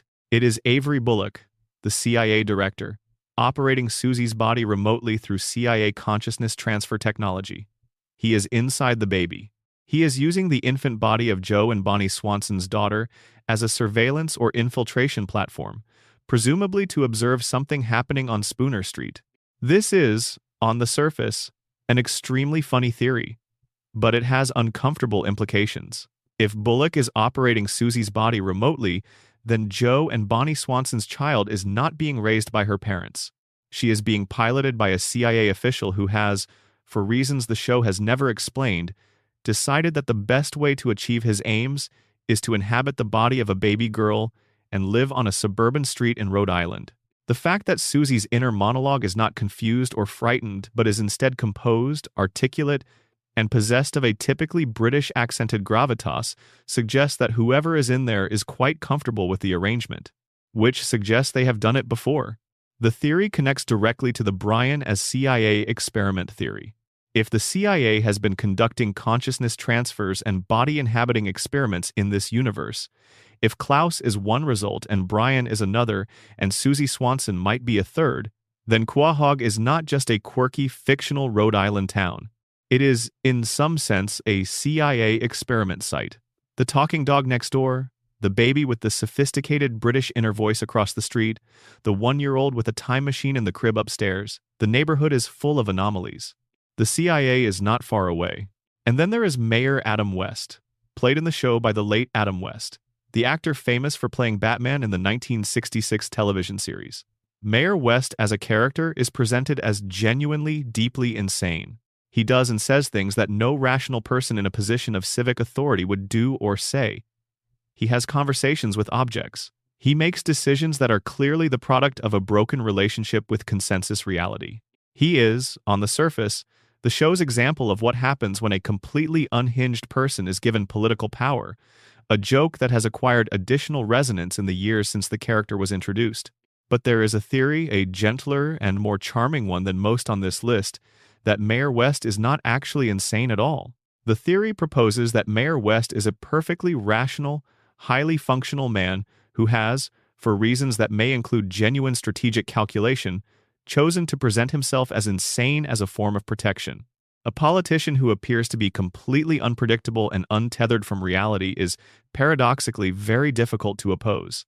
You cannot use normal political maneuvers against someone who does not operate within normal political logic. His apparent madness functions as a shield. There is some textual support for this. In certain episodes, Mayor West demonstrates flashes of very precise, very careful thinking that sit oddly alongside the general presentation of his character. He makes decisions that, while absurd on their face, have an internal logic when you examine them.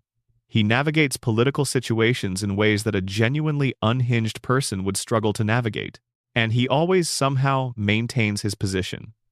Nobody recalls him, nobody successfully removes him. For a man who appears to be completely disconnected from basic reality, he is remarkably stable in his hold on power.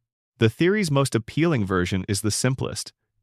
Mayor West noticed early in his career that voters respond to unpredictability. They find it entertaining. They find it memorable. They do not trust people who seem too calculated, too polished, too obviously political. So he developed the persona. He leaned into the weirdness.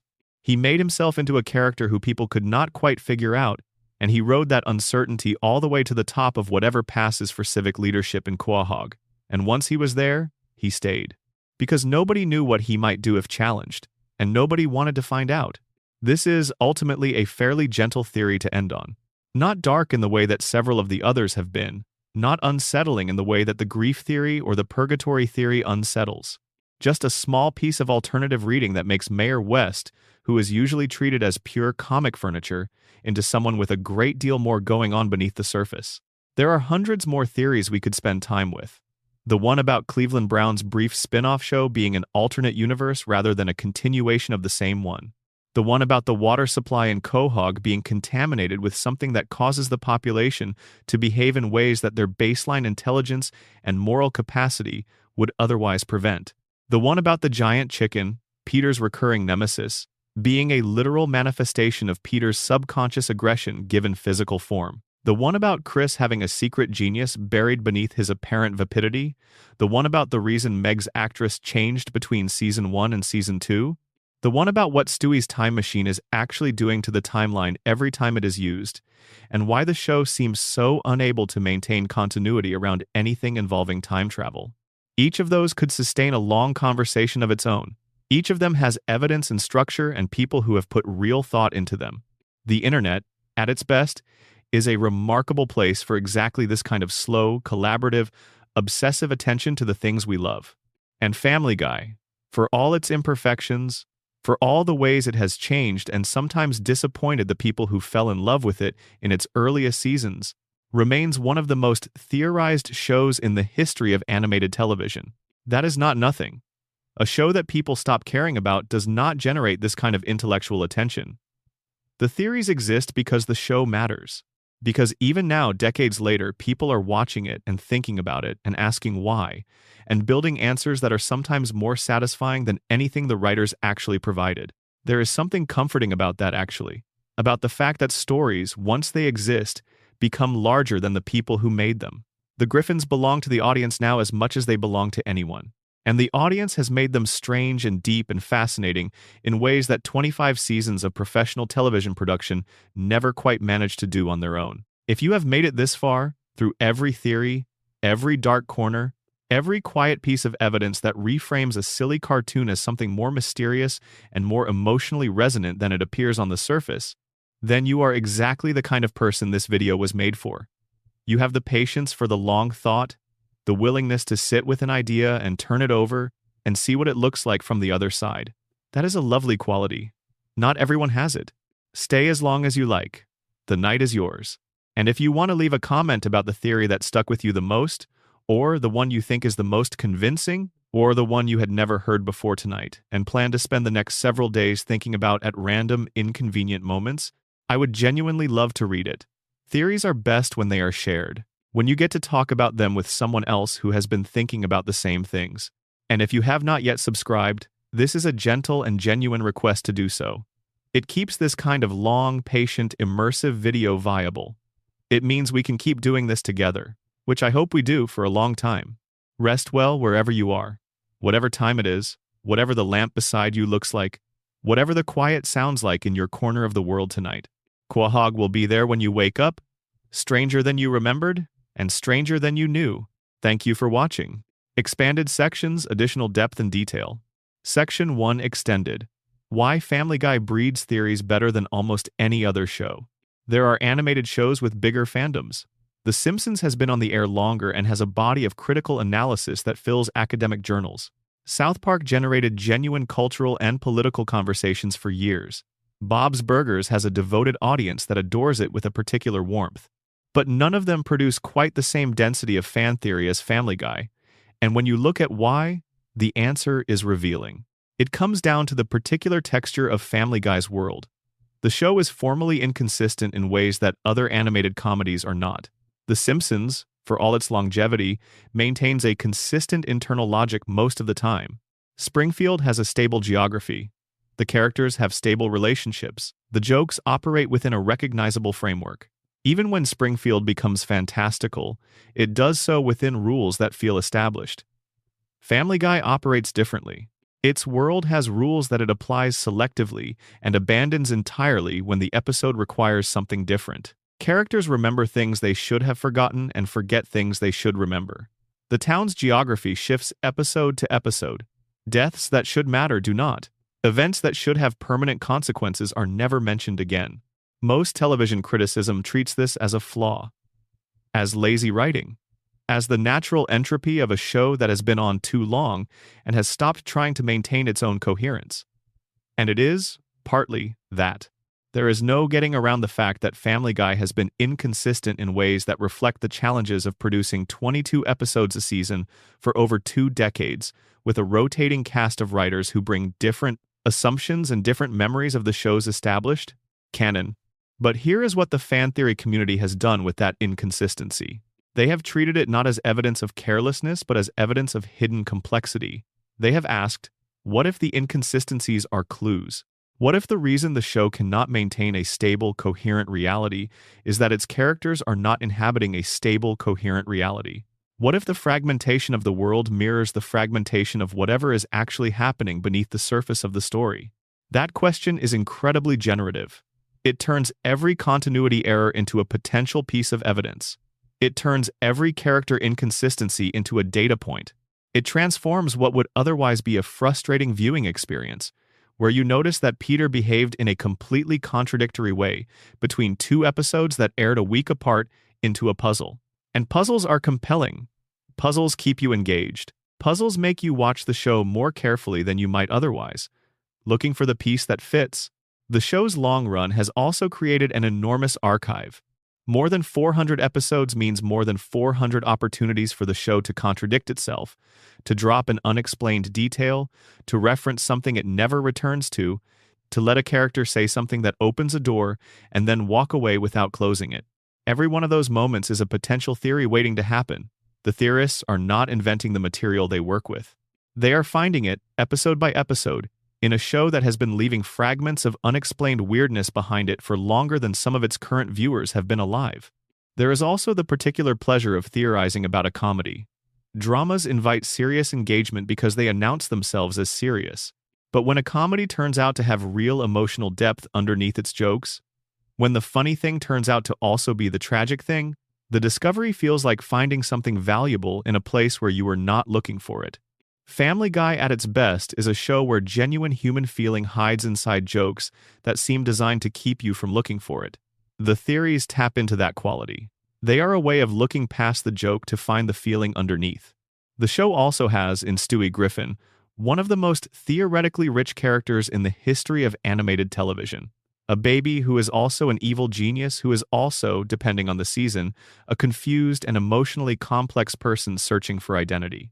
Stewie contains contradictions that demand explanation. He is too singular, too specific, too elaborately constructed to simply be accepted as cartoon logic. He demands a theory. He practically asks for one. And so the theories accumulated. Season by season, episode by episode, Reddit post by Reddit post, and YouTube video by YouTube video, the fan community built a body of work that now rivals the show's own content in some ways. Not just in volume, but in its willingness to take the show seriously. The theories love Family Guy in a way that has outlasted a lot of official criticism of the show. They engage with its characters as though those characters matter, as though what happens to them deserves careful thought, as though the world they live in is worth understanding rather than just laughing at. That kind of love, the obsessive, detail-oriented, theory-generating kind, is perhaps the most genuine form of engagement a piece of popular culture can inspire. And for all its faults, for all the ways it has changed and sometimes stumbled across its very long run, Family Guy has inspired it. It keeps inspiring it. People are still watching and still theorizing and still building elaborate explanations for the things that do not quite add up, which suggests that somewhere inside the noise and the cutaway gags and the increasingly extreme humor, there is still something that people feel is worth the effort of trying to understand. That is worth something. Maybe it is worth everything. Section 2. Extended. The architecture of Stewie's inner world. Let us return to Stewie and spend more time with the specifics of how his imagination would construct the world he lives in, because the theory is richer than a simple summary conveys, and the details matter enormously. One of the most interesting aspects of how babies perceive their environments is that they are extraordinarily sensitive to emotional tone, even when they have no framework for understanding what is causing that tone. A baby who lives in a household where tension is present will register that tension, will be shaped by it, will build representations of the people around them that are colored by the emotional atmosphere those people carry. If Peter Griffin, the real Peter, is a man who carries a lot of unresolved anxiety, a lot of barely suppressed frustration, a lot of good intentions that regularly collapse into harmful behavior, then Stewie's mind would pick all of that up. It would process it. It would build a version of Peter that makes the tension legible, that gives the frustration a shape, that turns the barely suppressed into something fully expressed. The result would be a cartoon character, an exaggerated, amplified, pushed to its limits version of a real person, filtered through the perception of someone who cannot yet understand nuance or context or the difference between what someone does and what they mean. To a baby, there is no gap between the action and the intention. What you do is what you are. And if your father sometimes ignores you, that lands, in the baby mind, as abandonment. If your mother interrupts your play to feed you something you did not ask for, that lands as oppression. The actual love underneath those actions is invisible, because a baby does not yet have access to the interior lives of the people around them. They can only see the behavior. This is why Stewie's version of Lois is an enemy. Not because Lois is actually an enemy, but because from inside a baby's experience, a mother's authority is overwhelming and not always welcome, and the baby mind has no way to distinguish between authority that loves you and authority that threatens you. They feel the same from the inside. They both involve a large person deciding what you can and cannot do. The specific shape of Stewie's imagined world, though, is not just a baby's misperception of ordinary family dynamics. It reflects something more specific. Something that suggests the baby constructing this world is genuinely exceptional. Because the world he builds is extraordinarily elaborate. The time machines and the laser guns and the interdimensional portals are not misperceptions of ordinary objects. They are genuine creative constructions, the products of an imagination working at a level that most babies do not demonstrate. There is a strong body of developmental psychology research suggesting that gifted infants, children who will later demonstrate exceptional creative and analytical intelligence, often have unusually vivid and elaborate imaginary worlds from very early in their development. These imaginary worlds are not distinguished from reality in the way that an older child's fantasy life would be. For a very young child, the imaginary and the real occupy the same space. The robot army in the bedroom is as present to them as the crib. Under the theory, Stewie is an exceptionally gifted infant, perhaps the most gifted infant ever to exist, and the world of Family Guy is the specific shape that exceptional gift has taken. He is not just daydreaming, he is world-building. He is constructing an entire reality around himself, in real time, with all the resources of a brilliant and thoroughly unformed mind. And the result is precisely the show we have been watching. Funny, strange, internally inconsistent, capable of great beauty and great cruelty, and ultimately centered on one tiny person trying to make sense of the enormous, baffling, overwhelming fact of being alive. Brian, within this framework, becomes the most important character in the show's emotional architecture.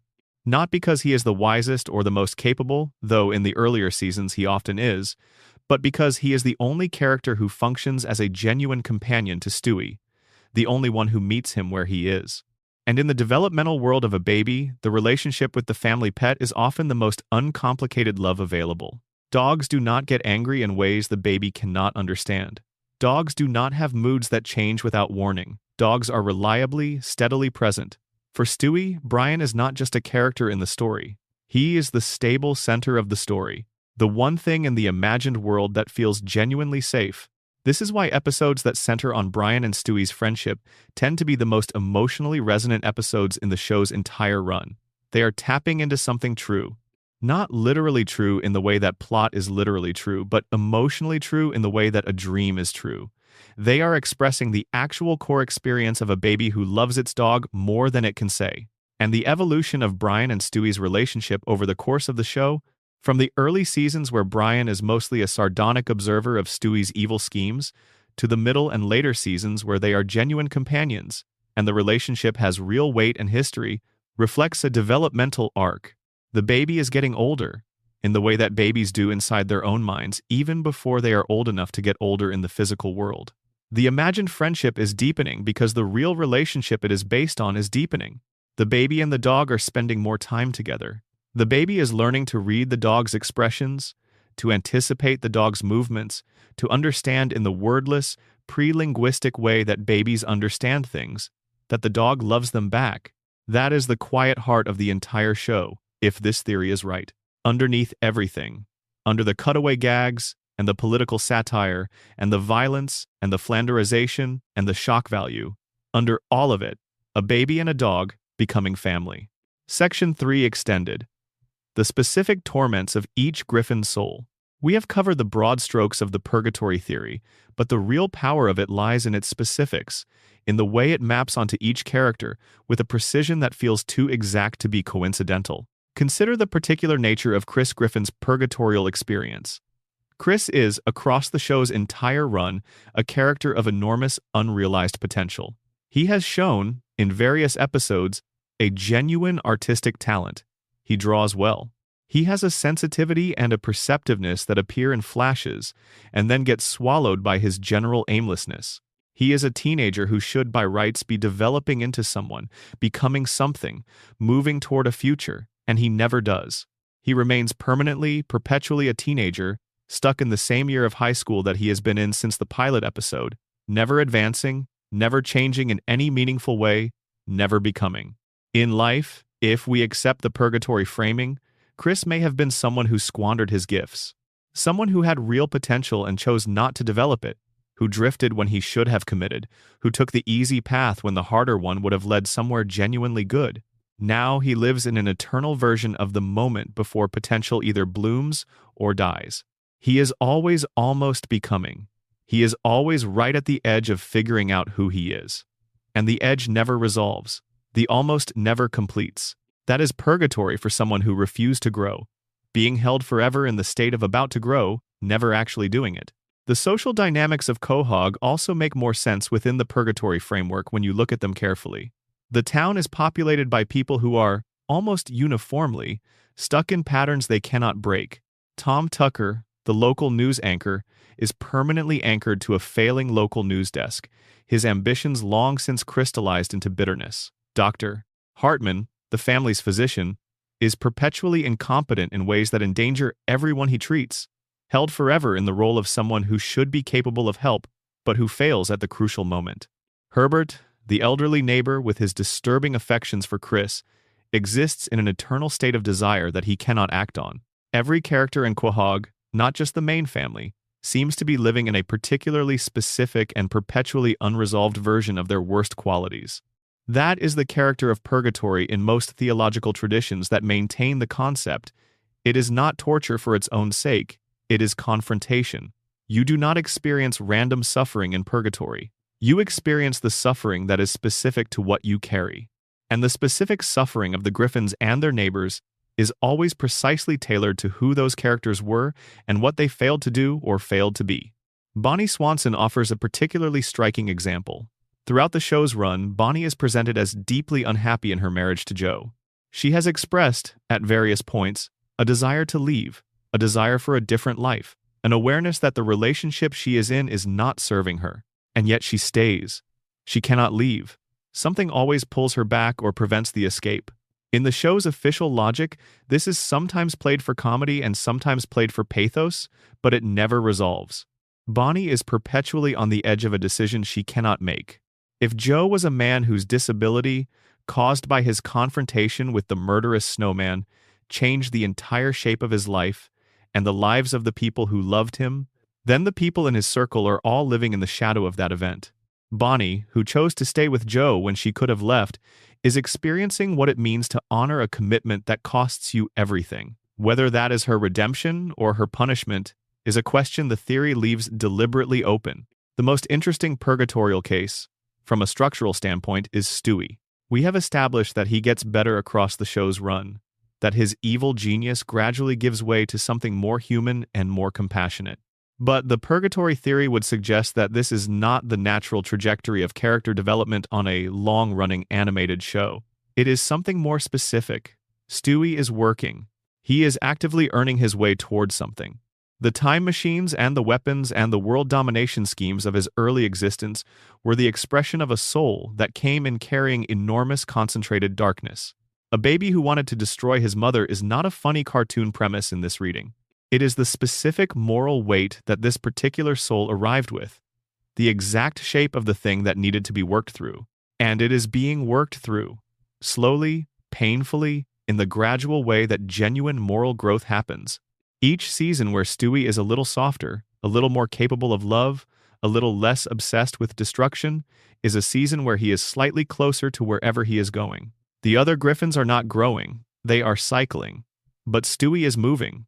There is something directional about his arc that distinguishes him from everyone else around him. If this theory is right, then Stewie is the only character in Family Guy who is actually making progress. The rest of them will be in Quahog forever, or until they learn to do what Stewie is slowly learning to do. The rest of them will keep having the same fights, making the same mistakes, causing the same harms and getting the same apologies, and starting the whole cycle again from the beginning. And Stewie, one day, small and fierce and yellow-shirted and finally quiet at last, will move on to whatever comes next. Section 4 Extended. The full case for Brian as a displaced consciousness. The evidence for Brian being a transferred human consciousness goes deeper than the CIA connection and the Dylan anomaly, though those two pieces together are already a compelling foundation. There are behavioral patterns throughout the show that, once you start looking for them through this lens, are almost impossible to explain any other way. Brian's relationship with his own body is consistently complicated in ways that a person who was born into their body, who grew up in it, who built their entire self-understanding around it, would not experience. He is uncomfortable with certain dog behaviors in a way that goes beyond simple personality. When the show depicts Brian engaging in behaviors that are natural for dogs, things like instinctive chasing, or the specific way dogs respond to certain smells and sounds, Brian often seems surprised by himself, as though the body is doing something that he did not authorize, something that comes from a different source than his conscious will. A dog who had always been a dog would not have that particular relationship with their own instincts. A human consciousness operating a dog's body would have exactly that relationship. His writing is also interesting in this context. Brian has been trying to write a novel for the entire run of the show. He never finishes it. He never makes real progress on it. The novel remains perpetually almost written, a book about his life and his inner world that he cannot quite bring himself to complete. Under the standard reading of his character, this is a joke about artistic pretension and self-defeating behavior. But under the transferred consciousness theory, there is a more poignant explanation. Brian cannot finish his novel because his novel would be a memoir, and the memoir of a human consciousness that has been placed in a dog's body is a document that he cannot let exist. If it existed and was read, it would reveal everything. It would raise questions that would be impossible to answer without disclosing the truth of what he is. And so he keeps writing without finishing. He keeps reaching for the thing he cannot have, the full articulation of his own experience. The martinis are worth revisiting in this light as well. The specific choice of martini as Brian's drink of choice is interesting because it is an extremely human drink. Not just alcoholic. Many animals with alcohol access in experimental settings will drink it, but specifically cultural. A martini is a statement. It says something about who you think you are. It positions you within a tradition of human sophistication and social performance. No dog who is simply a very intelligent dog would choose a martini. A dog's relationship with pleasure and consumption would not run through cultural signifiers in that way.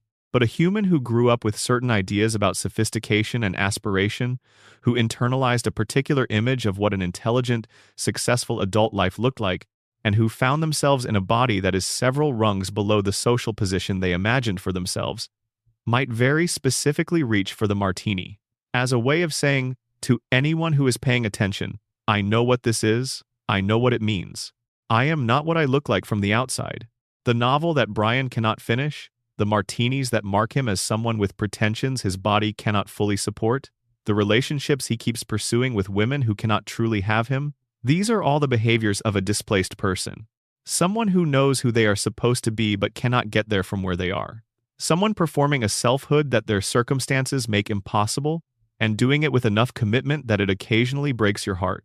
There is one more piece of evidence that deserves attention. In multiple episodes, Brian has expressed a relationship to his own mortality that is distinctly human and distinctly anxious. Dogs in general do not appear to have the same relationship to the awareness of their own death that humans do. They do not seem to lie awake contemplating the finitude of their existence in the specific, grinding 3 a.m. way that humans do. But Brian does. He thinks about dying. He is afraid of it in a way that feels less like the instinctive self-preservation drive that all animals have, and more like the existential terror that is specifically human.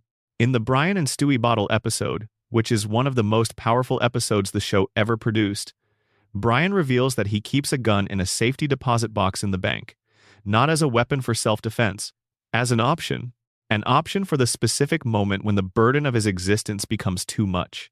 That is not a dog's relationship to death. A dog does not formulate contingency plans. A dog does not make arrangements.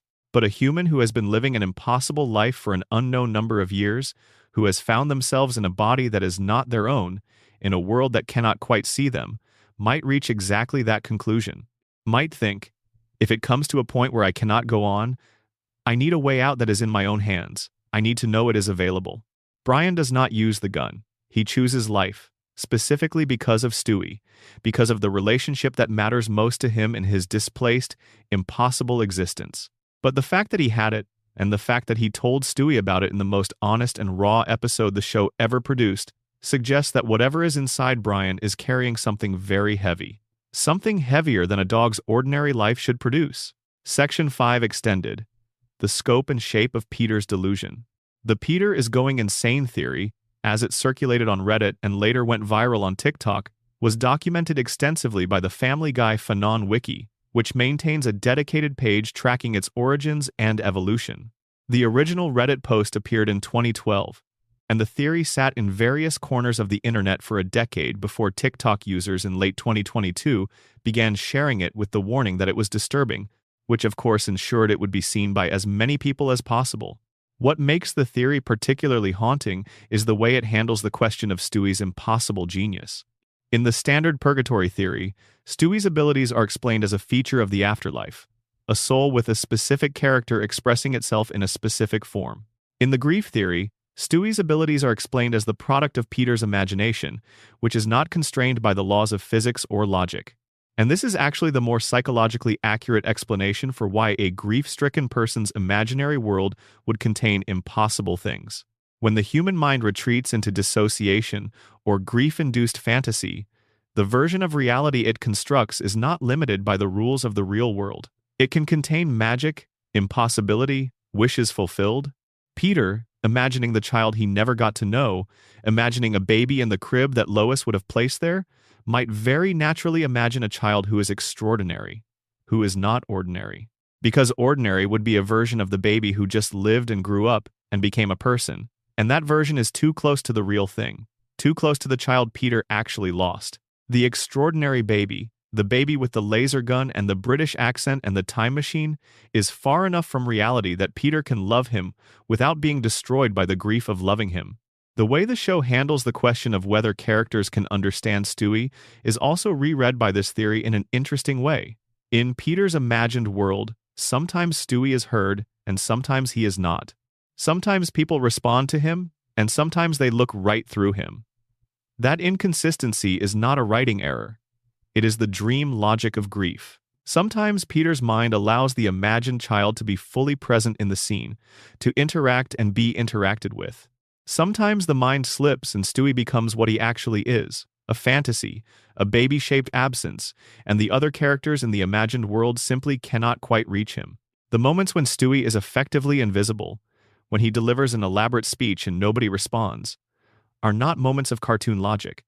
They are moments when Peter's grip on the fantasy loosens, when the grief underneath reasserts itself for a second, when the imagined child becomes, just for a moment, what he actually is, a child who was never born because his mother was already gone. The theory also has things to say about the tone shifts in the show.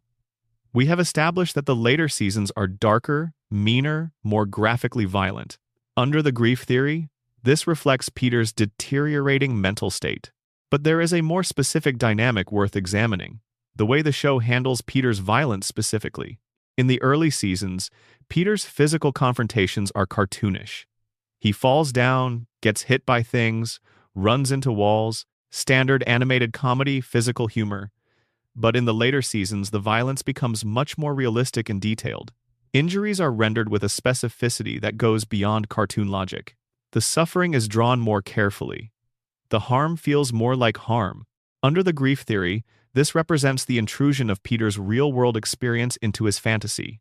He is a man who has been living with loss and possibly, depending on the interpretation, with guilt. He knows what pain looks like. He knows what suffering looks like.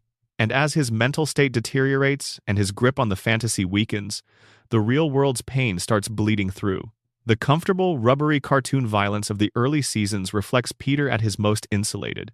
The harder, more detailed, more realistic violence of the later seasons reflects the real world getting in through the cracks. The other characters in Peter's imagined world become progressively crueler to each other as the seasons go on. And under this theory, that is not just the show losing its warmth. It is Peter's unconscious beginning to punish the imaginary versions of the people he loved and lost. He is angry. He has been angry since the accident, since the deaths, since the moment his real life became unsalvageable. And that anger, which he cannot express in the real world because the real world barely exists for him anymore, expresses itself in the fantasy. The family hurts each other more. The friends are more casually vicious.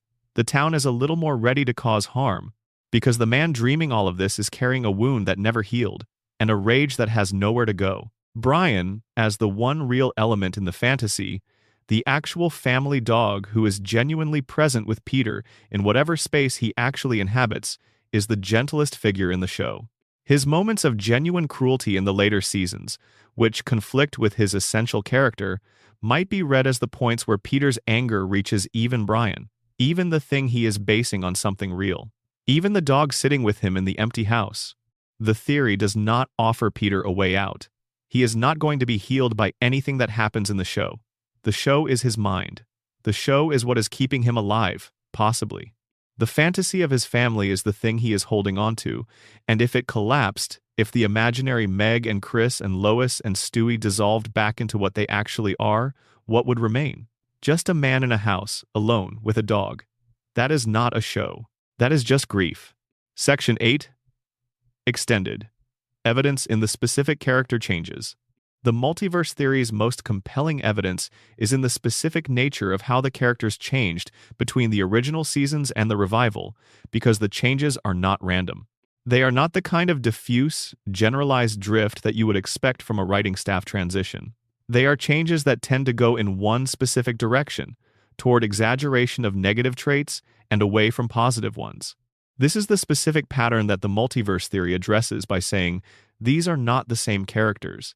The kind and well-meaning Peter of seasons 1 through 3 did not gradually become the cruel and reckless Peter of seasons 8 through 12. He was replaced by a version of Peter from a different universe, one in which his negative traits are the dominant ones. Similarly, the sarcastic but fundamentally decent Brian of the early seasons was replaced by a Brian from a universe where his intellectual pretensions and his self-centeredness have grown to crowd out his better qualities. The pattern extends to Lois, who in the early seasons is the most emotionally competent character in the show, the one who holds the family together, who sees clearly even when everyone around her is behaving badly. The Lois of the later seasons is noticeably colder, more willing to participate in the family's unkindness toward Meg, more disconnected from the warmth that defined her in the beginning. A different person from a different universe where the warmth is less dominant. What is particularly interesting is that Stewie, as we have noted, seems to move in the opposite direction from everyone else. He becomes progressively better while the others become progressively worse. Under the multiverse theory, this creates an intriguing implication. Stewie's origin universe might be different from everyone else's. When the shift happened between the original Family Guy and the post-revival version, when the show slid from one universe into an adjacent one, perhaps Stewie was the one character who came from a universe where growth, rather than deterioration, was the dominant trajectory. He is not of this world, even within the context of a theory that already proposes he is not of this world. The Road to the Multiverse episode gives the clearest in-universe confirmation that multiple versions of Quahog exist simultaneously. In that episode, Brian and Stewie visit a version of Quahog where dogs are humans and humans are dogs. The show itself is acknowledging the premise. The characters are standing inside the proof of the theory. And when they return to their own universe at the episode's end, when the multiverse remote brings them back to what the show presents as the normal Quahog, a viewer armed with the theory might quietly wonder, is that actually the same Quahog they left? How would they know if they had drifted slightly? How would anyone know? The show provides no mechanism for verifying universe stability. Stewie's remote control could, in theory, land you somewhere that looks identical to where you started and be slightly different in ways you would not immediately notice. The temperature of the family's affection for each other, the edge in Peter's voice, the particular shade of Brian's cynicism. These are not the kinds of things that would show up on any instrument or register as any kind of alarm. They would just be there, subtly wrong, slightly off, not quite the people you remembered. That is the most haunting version of the multiverse theory. Not that the show shifted deliberately or knowingly from one universe to another, but that it drifted without anyone noticing. That each slight change in the writing room, each new writer who brought a different assumption about who these people were, nudged the show incrementally into an adjacent version of itself. And after enough nudges, after enough incremental departures from the original, what you are watching is no longer what you started watching. You are in a different universe now. Still familiar. Still populated by people with the same names and the same faces and the same address, but not the same. Section 9 Extended. the nested fiction, and what it means for the show we think we are watching. The Brian as author theory has a property that most fan theories lack. It is falsifiable in principle.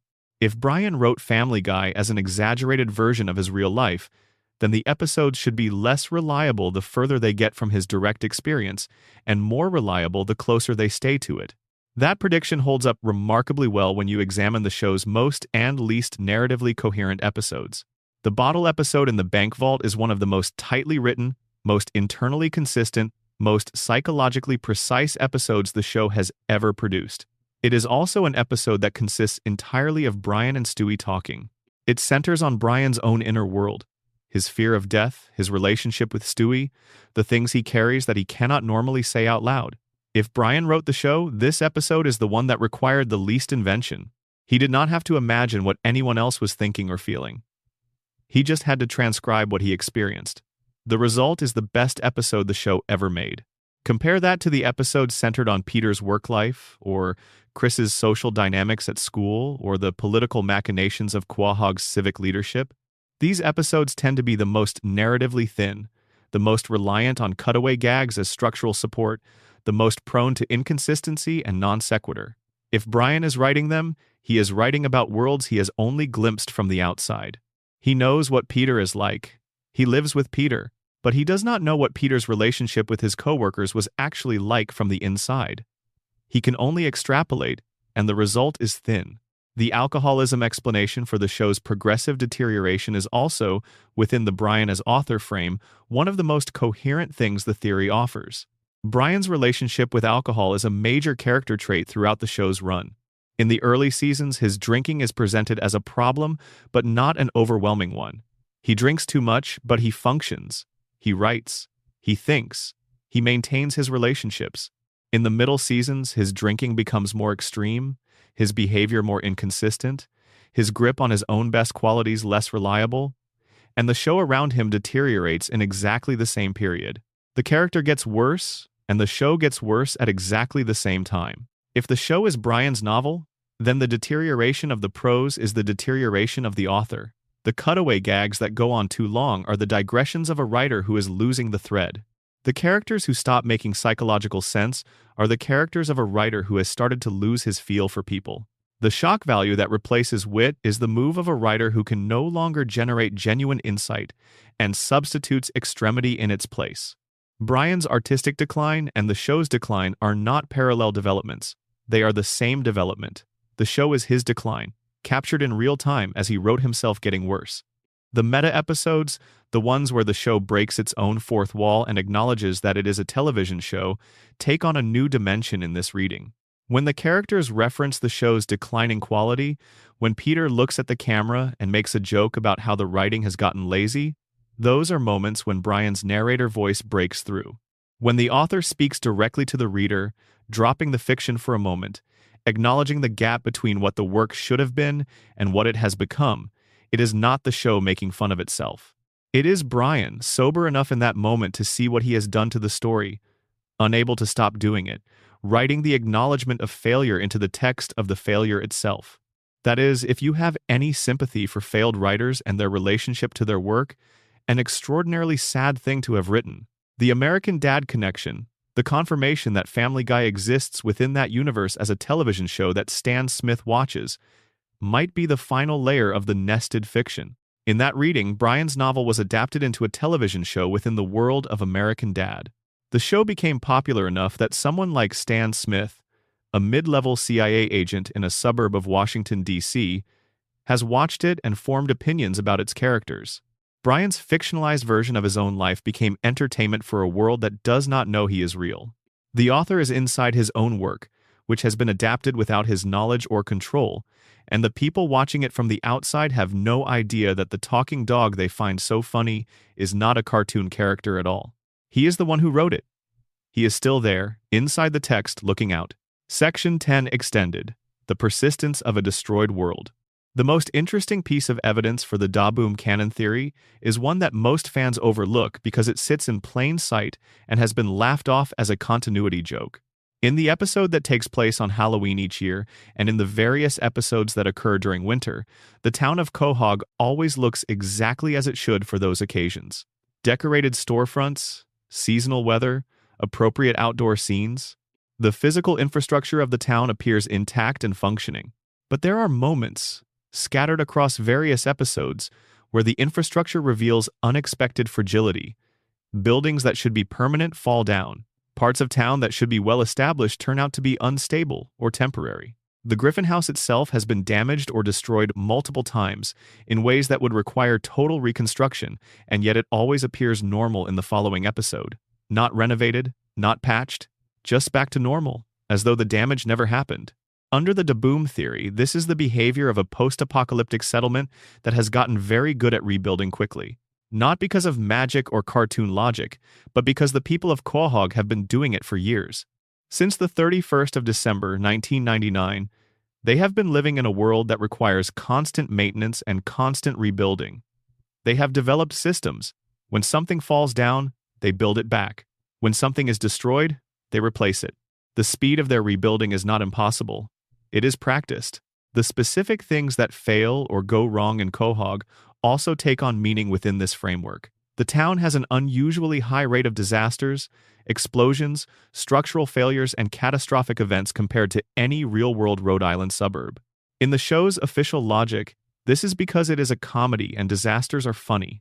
But in the Daboom reading, Quahog is a town that was shattered by a nuclear event and has been living in the aftermath ever since. The infrastructure is compromised at a fundamental level. The ground is irradiated in ways that make things unstable.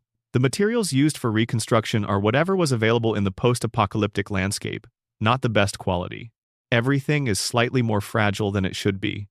Everything requires more maintenance than it should. Things fall down more often than they should. The mutation that Stewie experienced in Daboom, his tentacles, connects to another pattern in the show that has never been fully explained. Stewie's biology is wrong in various ways throughout the show. He heals from injuries faster than he should. He demonstrates physical capabilities that exceed what a 1-year-old baby should have. He can, in various episodes, lift things, endure impacts, and recover from situations that would hospitalize an adult human. These capabilities are usually treated as cartoon physics, the logic of an animated world where characters do not really get hurt in ways that stick. But if Stewie was exposed to mutagenic radiation as an infant and his development was altered by that exposure, his unusual physical capabilities have a biological explanation. The radiation changed him, made him harder, more resilient, more capable of absorbing damage without sustaining lasting harm. His time machine works partly because he is the only person with the specific neurological configuration to operate it, a configuration that his post-radiation development made possible. He was changed at the cellular level.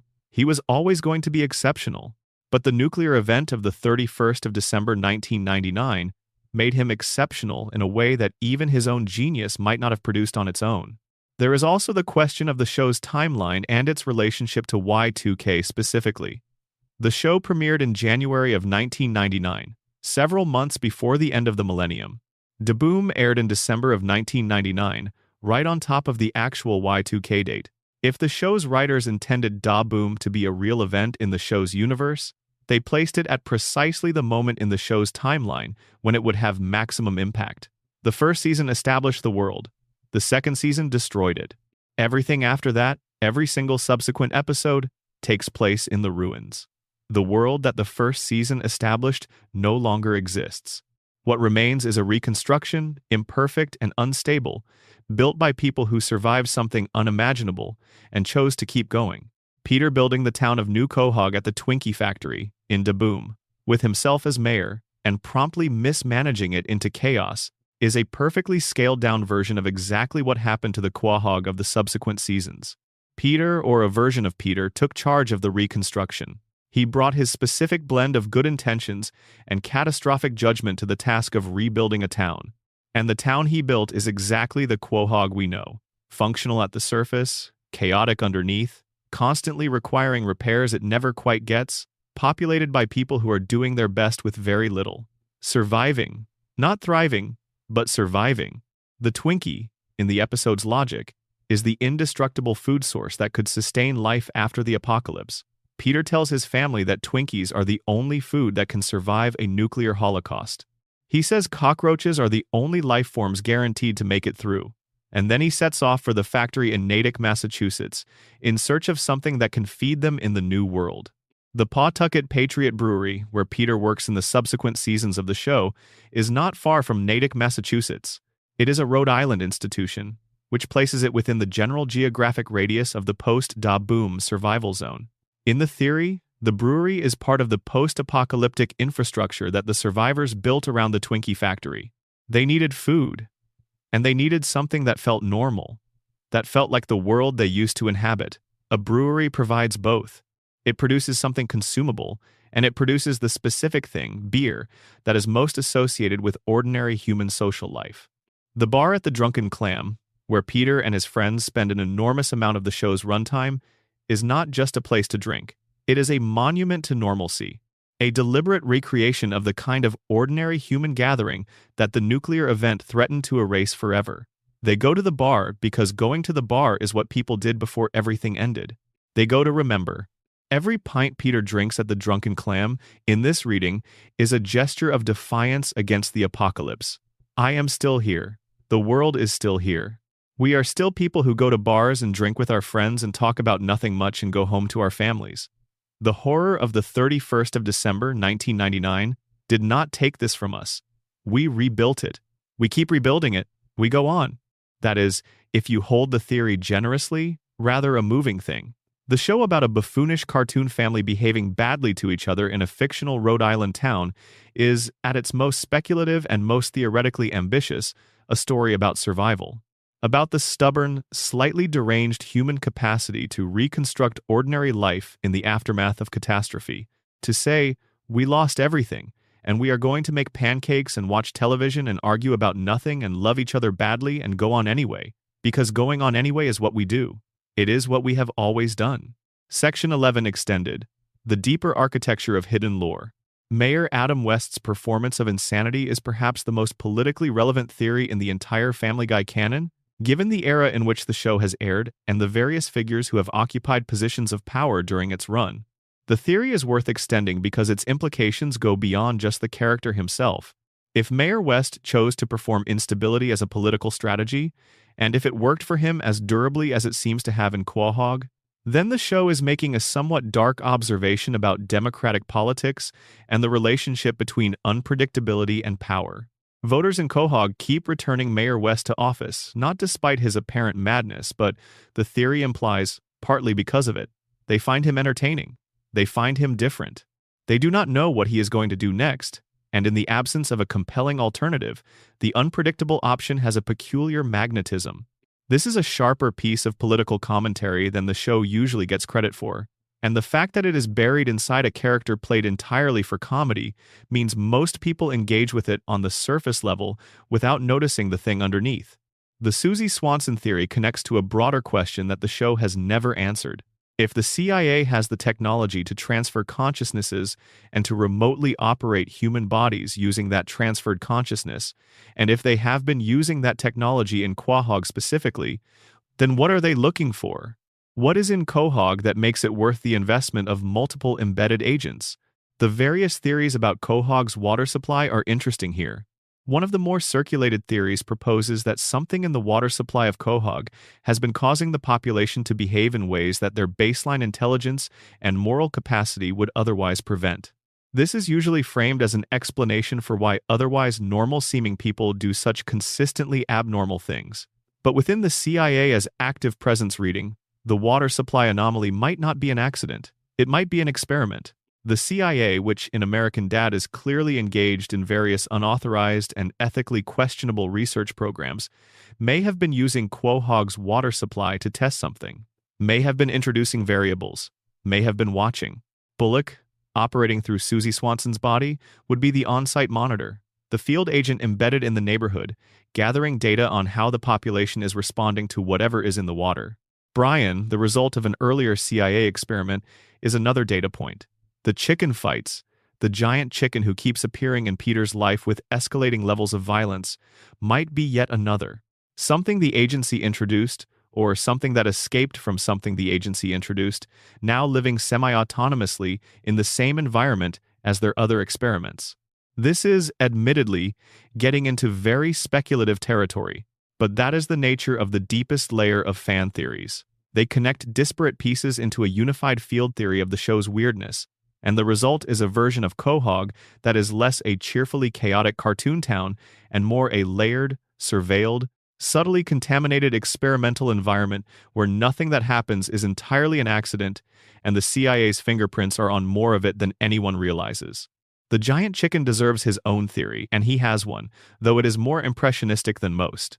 The recurring character, Ernie the Giant Chicken, who appears throughout the show to engage Peter in enormous, escalating, property-destroying battles that are always triggered by trivial grievances, has been the subject of considerable fan attention. The most interesting theory about him is not about what he is, but about what he represents. He is, in several fans' readings, a manifestation of Peter's capacity for disproportionate response.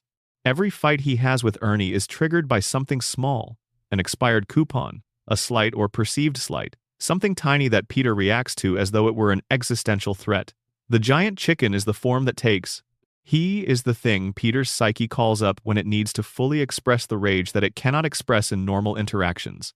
The fight scenes, which are elaborate and cinematic and go on for minutes at a time, are cathartic in a way that Peter's ordinary life never is. They are the only space in his world where he is fully committed, fully present, fully engaged.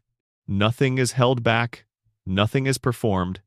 He fights the giant chicken with everything he has. Whether the giant chicken is real, under any of the theories we have examined tonight, is almost beside the point. He serves a function. He expresses something. He gives Peter a space to be entirely himself, which is a man of enormous emotional energy and almost no emotional intelligence, finally finding somewhere to put all of it. The final thread worth pulling on before we close is the one about time. Not time travel, which we have discussed extensively in the context of Stewie's Machine, but the show's overall relationship with time itself.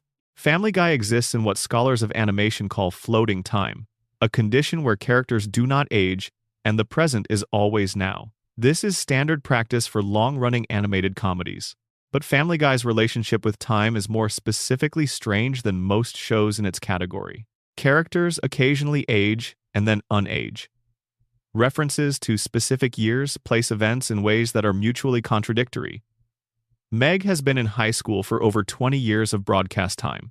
Stewie has been 1 year old since 1999.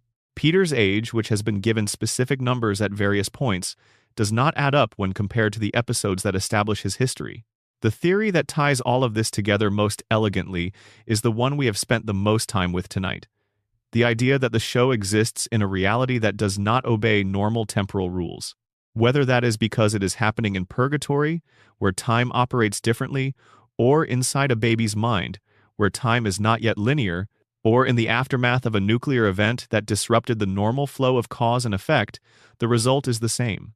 The Griffins are unstuck from time. They age when the show needs them to and stop aging when it does not. Dates contradict each other because there is no single coherent timeline. The past is not a fixed thing. It is something that shifts every time the present needs it to have been different. For a show that has been on the air for over 25 years, this temporal instability is perhaps the most appropriate thing about it. The show has been present through wars and elections and technological transformations and generational shifts and cultural earthquakes. It has outlasted the context that produced it. It exists in a kind of perpetual present that is always slightly out of step with the actual present. The Griffins are always watching shows that are current but slightly off, always referencing events that are recent but subtly displaced. That is not just a production artifact. That is the character of a long-running show finding its way toward a kind of mythology. The Griffins are not trapped in a specific historical moment. They are trapped in the condition of being the Griffins.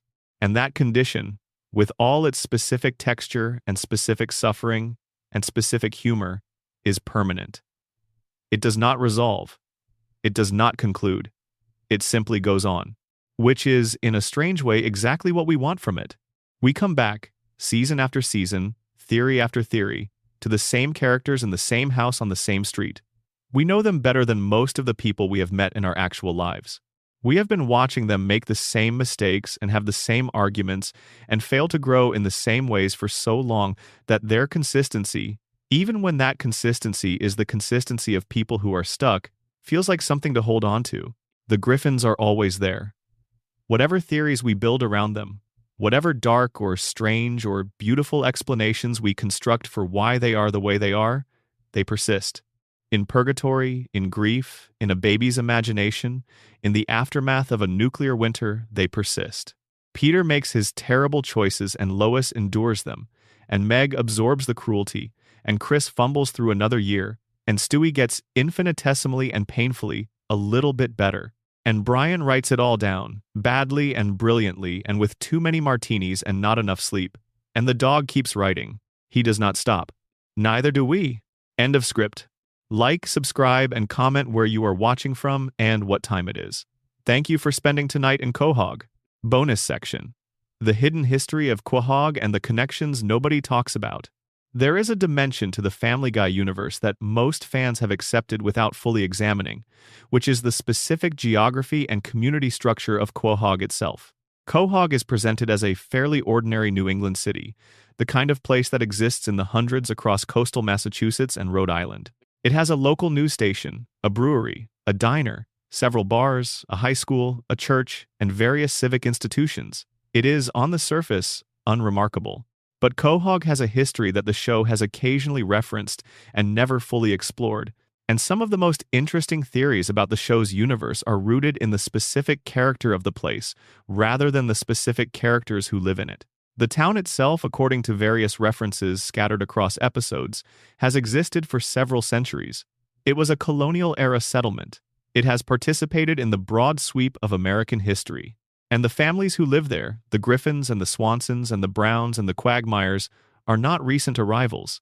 They have roots in the place that go back generations. This matters for the purgatory theory in particular. If the souls in purgatory are not randomly assigned to locations, but are drawn to the places that shape them in life, then Quahog as a location is not incidental. The Griffin family, the Swanson family, the Brown family, all of them may have living connections to Quahog's history. Their ancestors may have lived on or near Spooner Street. The community they are experiencing their purgatorial existence within is their community in the deepest possible sense. It is the place their families came from, which means that even in the afterlife, even in the process of working through whatever they need to work through, they have not been removed from the world that made them. They are still in it. They will always be in it. Quahog's history also matters for the Da Boom theory. Rhode Island, as a small and densely populated state, would have been particularly vulnerable to a nuclear event. The kind of regional catastrophe that Da Boom depicts would have had effects across the entire state. The survivors who rebuilt in and around Quahog would have been drawing on resources from a wider area, scavenging across the ruins of coastal New England to build something livable on Spooner Street. The artifacts of that scavenging would be everywhere in the show if you knew to look for them. The furniture that seems slightly wrong. The neighborhood that seems slightly too orderly, given what should have been chaos. The way the town always looks functional, even when it has been demonstrably destroyed in the previous episode. They built it fast because they had to. They built it imperfectly because that is the only way humans build anything in conditions of scarcity. And they have been maintaining it ever since with the same frantic, imperfect energy, never quite getting ahead of the decay, always one disaster away from having to rebuild again. The Griffin family home at 31 Spooner Street is in this reading a monument to human stubbornness. It has been destroyed, damaged, modified, and rebuilt so many times across the show's run that it has become a kind of palimpsest, a document of everything that has happened to the family written in plaster and wood, and the specific texture of a house that has been lived in so hard for so long that it has absorbed the shape of the people inside it. Peter's basement. The room where the family watched television before Y2K turned the world into something different. The room they returned to when they rebuilt. The room that connects the world that ended with the world that continues. It is still there. The brown couch is still in front of the television. The refrigerator in the kitchen still has beer in it. Life goes on in the rooms that survived the end of the world, and the specific domesticity of those rooms, the ordinary, lived-in character of a family home, is both the most mundane and the most miraculous thing in the Da Boom survivors' existence. They kept the house, that is the whole story. They kept the house, and they kept the beer, and they kept the television, and they kept each other badly and imperfectly and with enormous collateral damage, but they kept it all. The world ended, and the house is still there, and they are still inside it, which is all they ever needed. There is one more theoretical thread that deserves at least a brief examination before we truly close. It concerns Meg Griffin's relationship to her own story, and it is perhaps the most hopeful of all the theories we have covered tonight, which makes it a good note to end on. The prevailing fan theory about Meg, as we have examined at length, treats her as a victim, as someone acted upon rather than acting. The punching bag, the target, the person the narrative happens to rather than the person who drives the narrative. And for a large stretch of the show's run, that reading is accurate. She is treated as a target. She is treated badly by her family and the show alike. But there is a smaller, quieter theory, less widely circulated but worth knowing about, that reads Meg's situation differently.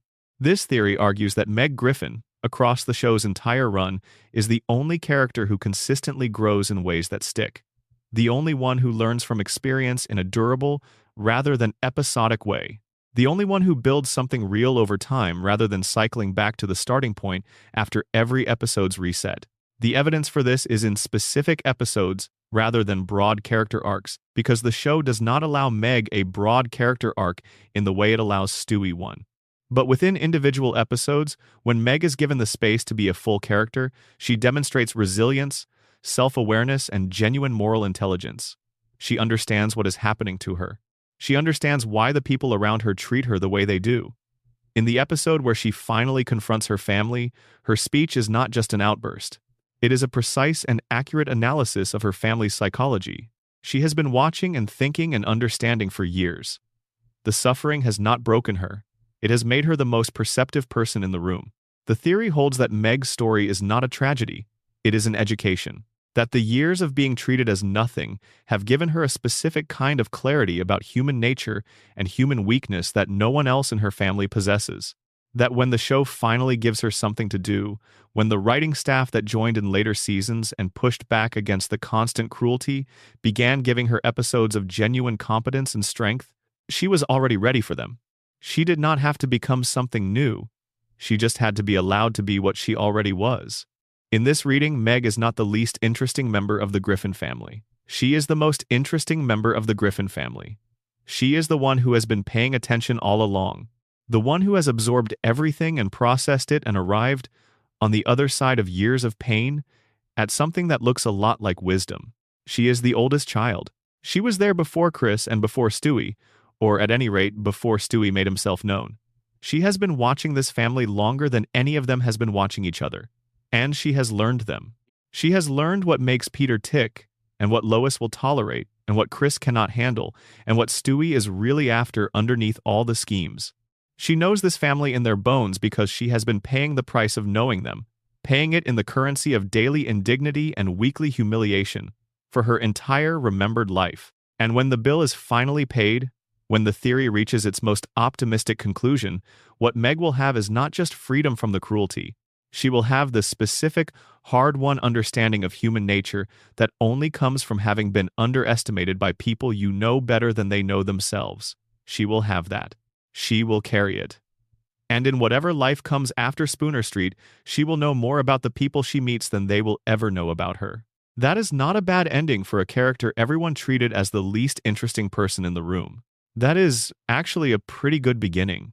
Let us spend a quiet moment on everything we have covered tonight, because when you lay it all out together, the coherence of it is rather extraordinary. A show that has been running for more than 25 years has generated, from the fan communities that love it, a set of theories that do something important. They take the show seriously in ways that the show itself has sometimes failed to take itself seriously. They look at the characters as though they matter. They ask questions about the world as though it has real answers rather than convenient non-answers. They treat the inconsistencies and the contradictions and the unexplained moments not as flaws to be forgiven, but as puzzles to be solved. And some of the solutions they arrive at are, genuinely, more emotionally satisfying than anything the show has ever officially offered. The idea of Stewie as the one soul in Quahog who is actually earning his way towards something better. The idea of Brian as a displaced human consciousness, writing a fictionalized memoir of his impossible life, drinking himself toward the peace he cannot otherwise find. The idea of Peter as a man whose grief is so complete that he has built an entire world inside his head rather than live in the real one. The idea of Meg as the most awake person in a house full of people who are, in various ways, asleep. These are good ideas. They are interesting ideas. They use the material the show provides, the characters and the history and the specific texture of its universe, to construct something that feels, in its way, true. Family Guy will keep going. The deal signed in 2025 guarantees at least 4 more seasons, taking the show through what will be its 30th anniversary. More episodes will air. More inconsistencies will accumulate. More unexplained moments will be dropped into the text and left to sit there, unexplained, waiting for someone to look at them. And the fans will be looking. They will always be looking. That is the deal they made with the show, long ago, when they first sat down with it and decided that it was worth the kind of attention that most people reserve for things they believe truly matter. They believe this truly matters. And who is to say they are wrong? Quahog is real enough, in the way that places become real when enough people love them. Spooner Street is real enough. The Griffins, for better and worse, and for all the ways the show has failed them, are real enough. They live in us now. They are part of the furniture of the imagination of everyone who has spent time with them. And the theories we have explored tonight are, in their own way, a form of love. An act of care toward characters who have not always been well cared for by the people who officially looked after them. A way of saying, we see you. We see what you could be. We see the depth underneath the surface. We are going to keep looking. That is more than most characters ever get. Sleep well, dream gently, and wherever you are in the world tonight, know that somewhere, a 1-year-old baby in a yellow shirt is building something brilliant and strange in the enormous, uncharted wilderness of his own extraordinary mind. And it is not done yet. Extended closing. The social architecture of Spooner Street and why it never quite works. One of the details that theorists keep returning to is the specific placement of the Griffin family within their neighborhood.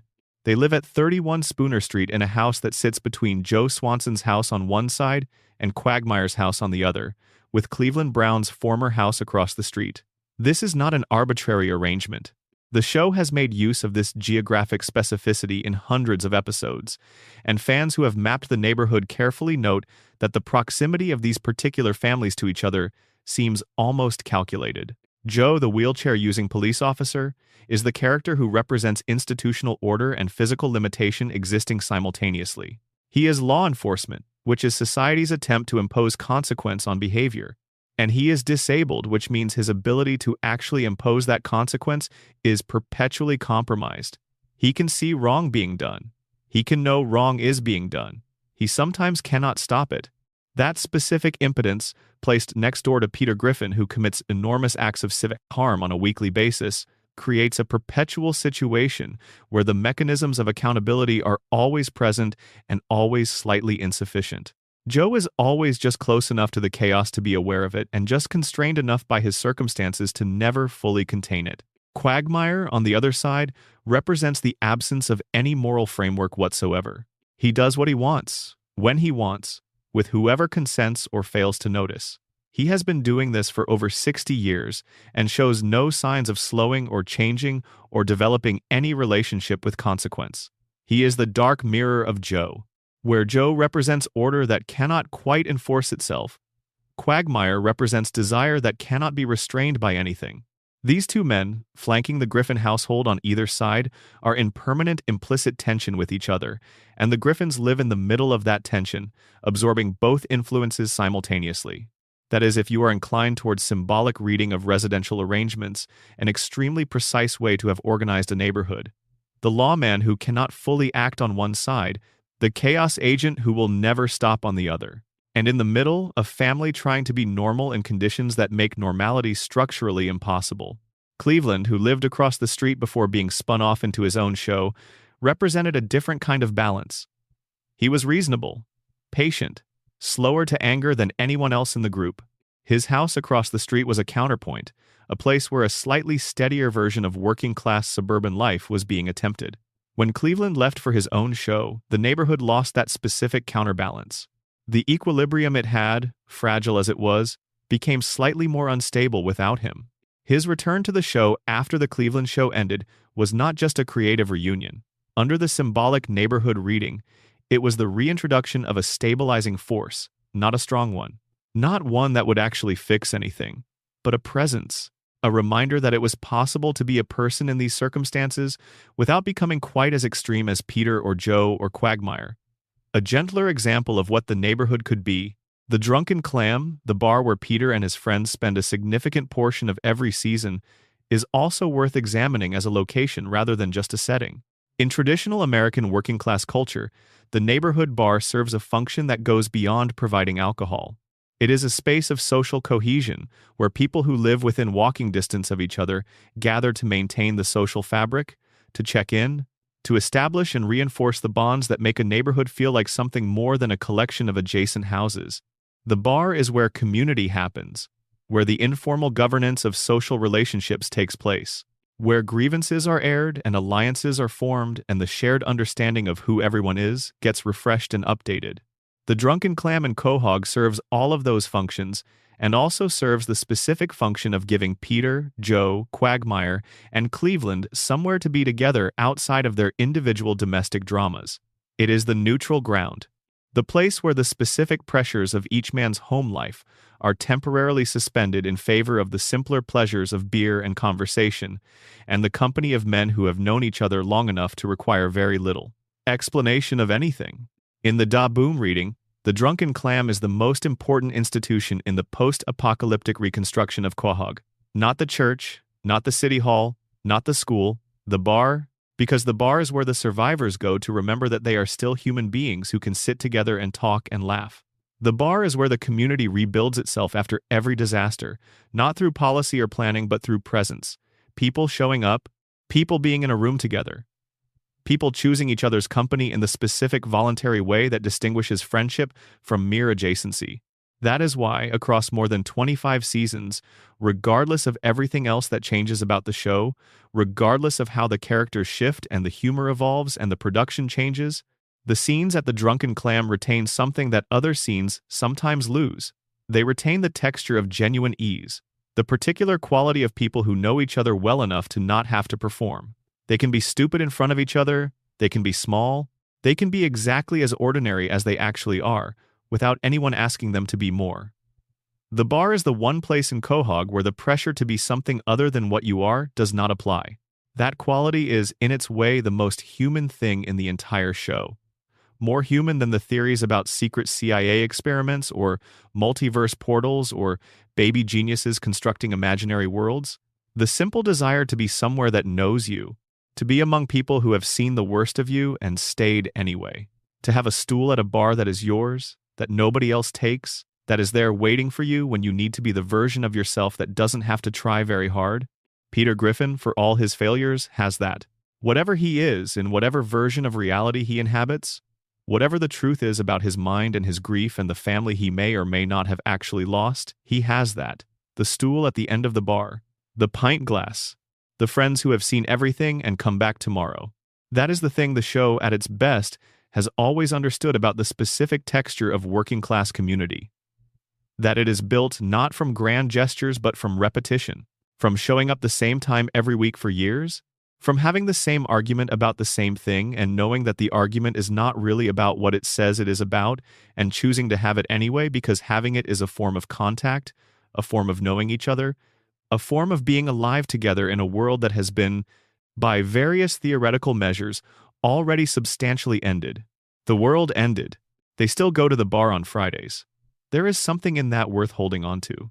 And with that, we have truly arrived at the end of everything we were going to say tonight. Every theory has been laid out in the lamplight and examined from every angle we could reach. Every character has been considered under frameworks that the show itself never offered. Every strange inconsistency has been given a possible explanation that treats it as meaningful rather than accidental. Whether any of these theories are true in the way that facts are true is, of course, beside the point. They are true in the way that good interpretation is true. They illuminate something. They find the human thing inside the cartoon. They make the familiar strange in ways that make you look again, look more carefully, look with the kind of attention that reveals what was always there but never quite named. Family Guy has been on the air for 25 years. It will keep going for several more, at minimum. The Griffins will keep having their dinners and their arguments and their disasters. Stewie will keep building things. Brian will keep writing and drinking and reaching for the life he imagined. Peter will keep making the choices that make everyone around him worse off and occasionally, in the spaces between disasters, show the person he could have been if things had gone differently. And somewhere in the distance, in the specific way that great television lives, in the space between the screen and the audience, the show keeps accumulating meaning. Every viewer who has watched it brings something to it.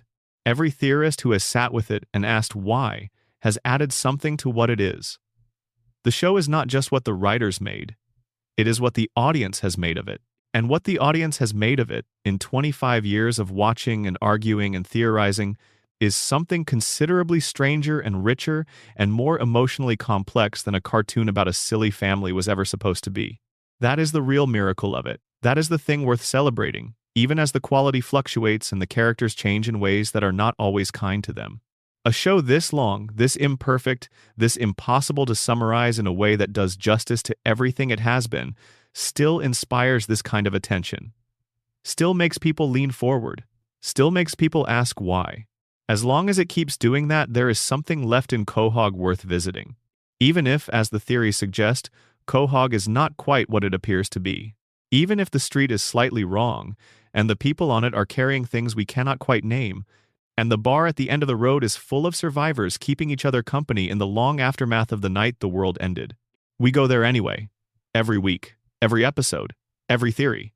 We keep going back. Like and subscribe. Drop your location and the time in the comments.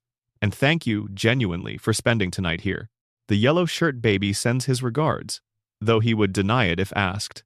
End of script. Total runtime approximately 2 hours plus. The theories nobody talks about. Smaller observations that change everything.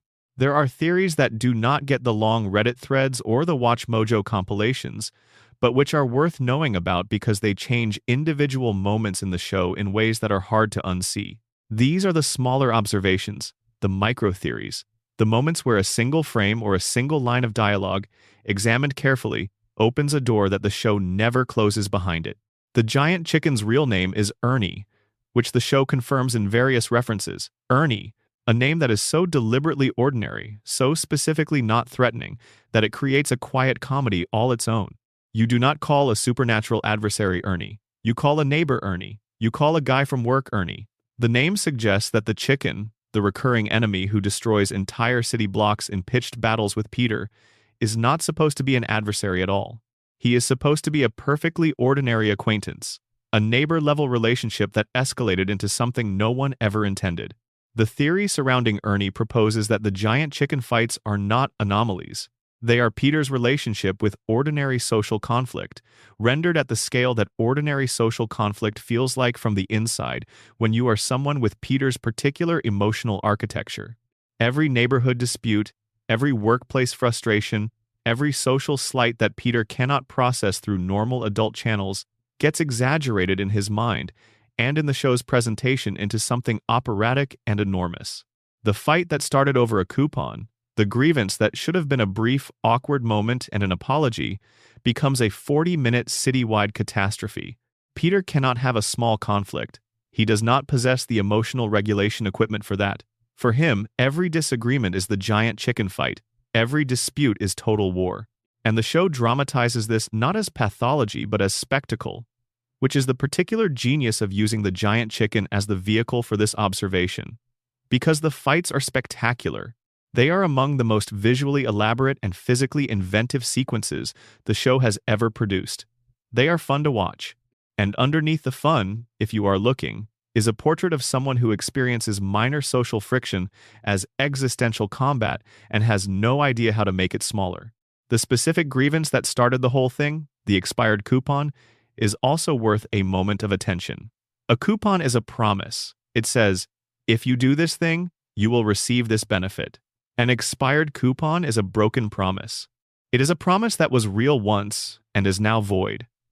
Peter's response to the expired coupon, which was disproportionate in the extreme, was not really about the coupon. It was about the experience of being offered something and then having it taken back, of being promised a specific version of the world and then being shown a different one. Peter Griffin, in this reading, has a very specific and very deep intolerance for broken promises. And the entire run of the show can be seen as him navigating a life that has broken every promise it ever made to him in ways both large and small.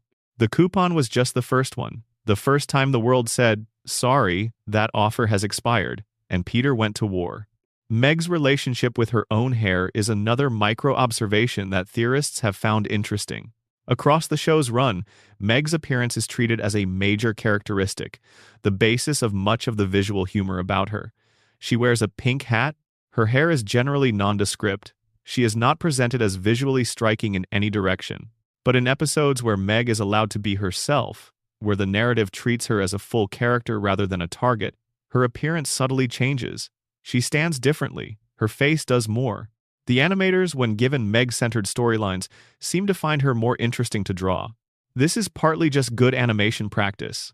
Characters look better in episodes centered on them because the team is paying more attention, but the pattern is consistent enough that some fans have theorized it is intentional, that the visual normalization of Meg in regular episodes, the deliberate unemphasizing of her appearance, is the show's way of visually confirming her role as the least seen person in her own family, and that the episodes where she looks like herself, where she is actually present in the frame rather than being used as a prop, represent the show's acknowledgement of who she actually is. Her saxophone talent, revealed in the Simpsons crossover episode, is the clearest example of this. In that episode, when Meg plays, she is immediately seen by Lisa Simpson as talented. Lisa, who is herself a gifted musician and a careful observer, recognizes in Meg something that no one in Meg's own family has ever bothered to look for: a gift, a real one. And in the moment when Meg plays, and is heard and is recognized, she becomes more fully herself than she has been in hundreds of episodes. The animation acknowledges it, the writing acknowledges it. Something that was always in her, always available, becomes visible in the specific moment when someone finally looks. That is the quietest and in some ways the most devastating thing the show has ever done with Meg Griffin.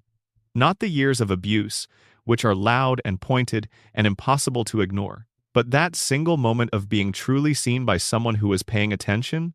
The contrast between how enormous that moment is and how routine it should have been, how ordinary and how available it should have been in any family that was paying the slightest attention to who its children were, is the real measure of what Meg has been denied. Chris's artistic talent is similarly handled. He has shown, in various episodes, a genuine visual gift, the kind of perceptive, intuitive ability that, properly developed, could have led somewhere remarkable. Instead, it surfaces occasionally and then gets swallowed by the general chaos of his family and his life, never developed, never encouraged, never given the specific conditions it would need to grow. Chris has never been given the equivalent of Lisa Simpson's saxophone moment. No one has ever sat with him long enough to hear what is actually in him. There is a version of this show, the theory implies, where both Meg and Chris would have been extraordinary, where the specific gifts they carried into the Griffin household would have been seen and named and cultivated, where the family would have been the thing that helped them become themselves rather than the thing that prevented it. That version of the show does not exist, but the evidence for what it would have looked like is scattered throughout the actual show, in small moments, in flashes, in the glimpses of who these characters might have been in different circumstances. The show has always contained both things: the cruelty and the glimpse of what might have been, the abuse and the flash of genuine warmth, the moment of recognition and the long aftermath in which that recognition is forgotten and the default resumes. And perhaps that is the most honest thing about it, the specific way it holds together the worst of what families can do to each other and the best of what they almost manage. Most families contain both. Most families have the moment where someone finally sees someone else, and the long, ordinary stretch before and after where they do not quite manage to see anyone at all. Family Guy, in its strangest and most theoretically rich moments, is about that. About the gap between what we could be to each other and what we actually manage. About the love that is genuinely there underneath the damage, invisible most of the time but present, undeniably and persistently present, making itself known in small ways and then going quiet again. Brian's unfinished novel is that love. Peter's trip to find a Twinkie factory at the end of the world is that love. Stewie's time machine journey to save his best friend is that love. Meg's silence when her mother says something true is that love. The stool at the end of the bar, the one that is always there, that nobody else takes. That is the love at the center of a show about a silly cartoon family that has somehow been running for more than a quarter of a century and shows no signs of stopping. It keeps going, like the Griffins, like us, watching them. Because the bar is open and the seat is warm and the company is reliably, impossibly, somehow still there. Every week, every episode, every theory. Every time. A final word on why these theories endure. Fan theories about long-running shows tend to follow a pattern. They bloom intensely when the show is at its most popular, get shared around for a few years, and then gradually fade as the show itself fades from cultural conversation. The community moves on. The theories become historical curiosities, footnotes in the story of how people engaged with a particular piece of culture during a particular moment. Family Guy theories do not follow that pattern. The show's longevity means that new viewers are constantly arriving, discovering the old theories, and building new ones on top of them. Someone watched their first episode of Family Guy in 2020 and started theorizing in 2021, building on foundations laid by fans in 2005. The cumulative body of theory around the show is not static. It is alive. It grows. It responds to new episodes, new revelations, new contradictions. The show keeps giving the theorists material, and the theorists keep finding new ways to use it. Part of what sustains this is the show's remarkable range of emotional register. In a single season, Family Guy can produce episodes that are pure shock comedy with no emotional content whatsoever. Episodes that are genuinely moving and beautifully constructed, episodes that are mediocre and forgettable, and one or two that are strange and ambitious in ways that nobody fully anticipated. That range means that the show never becomes fully predictable. You cannot write it off entirely because occasionally it does something that makes you sit up, and you cannot fully commit to it being brilliant because frequently it is not. It keeps you at arm's length. It keeps you uncertain, and uncertainty is theorist fuel. The characters, despite everything that has happened to them across a very long run, retain enough of what made them compelling at the beginning to sustain ongoing interest.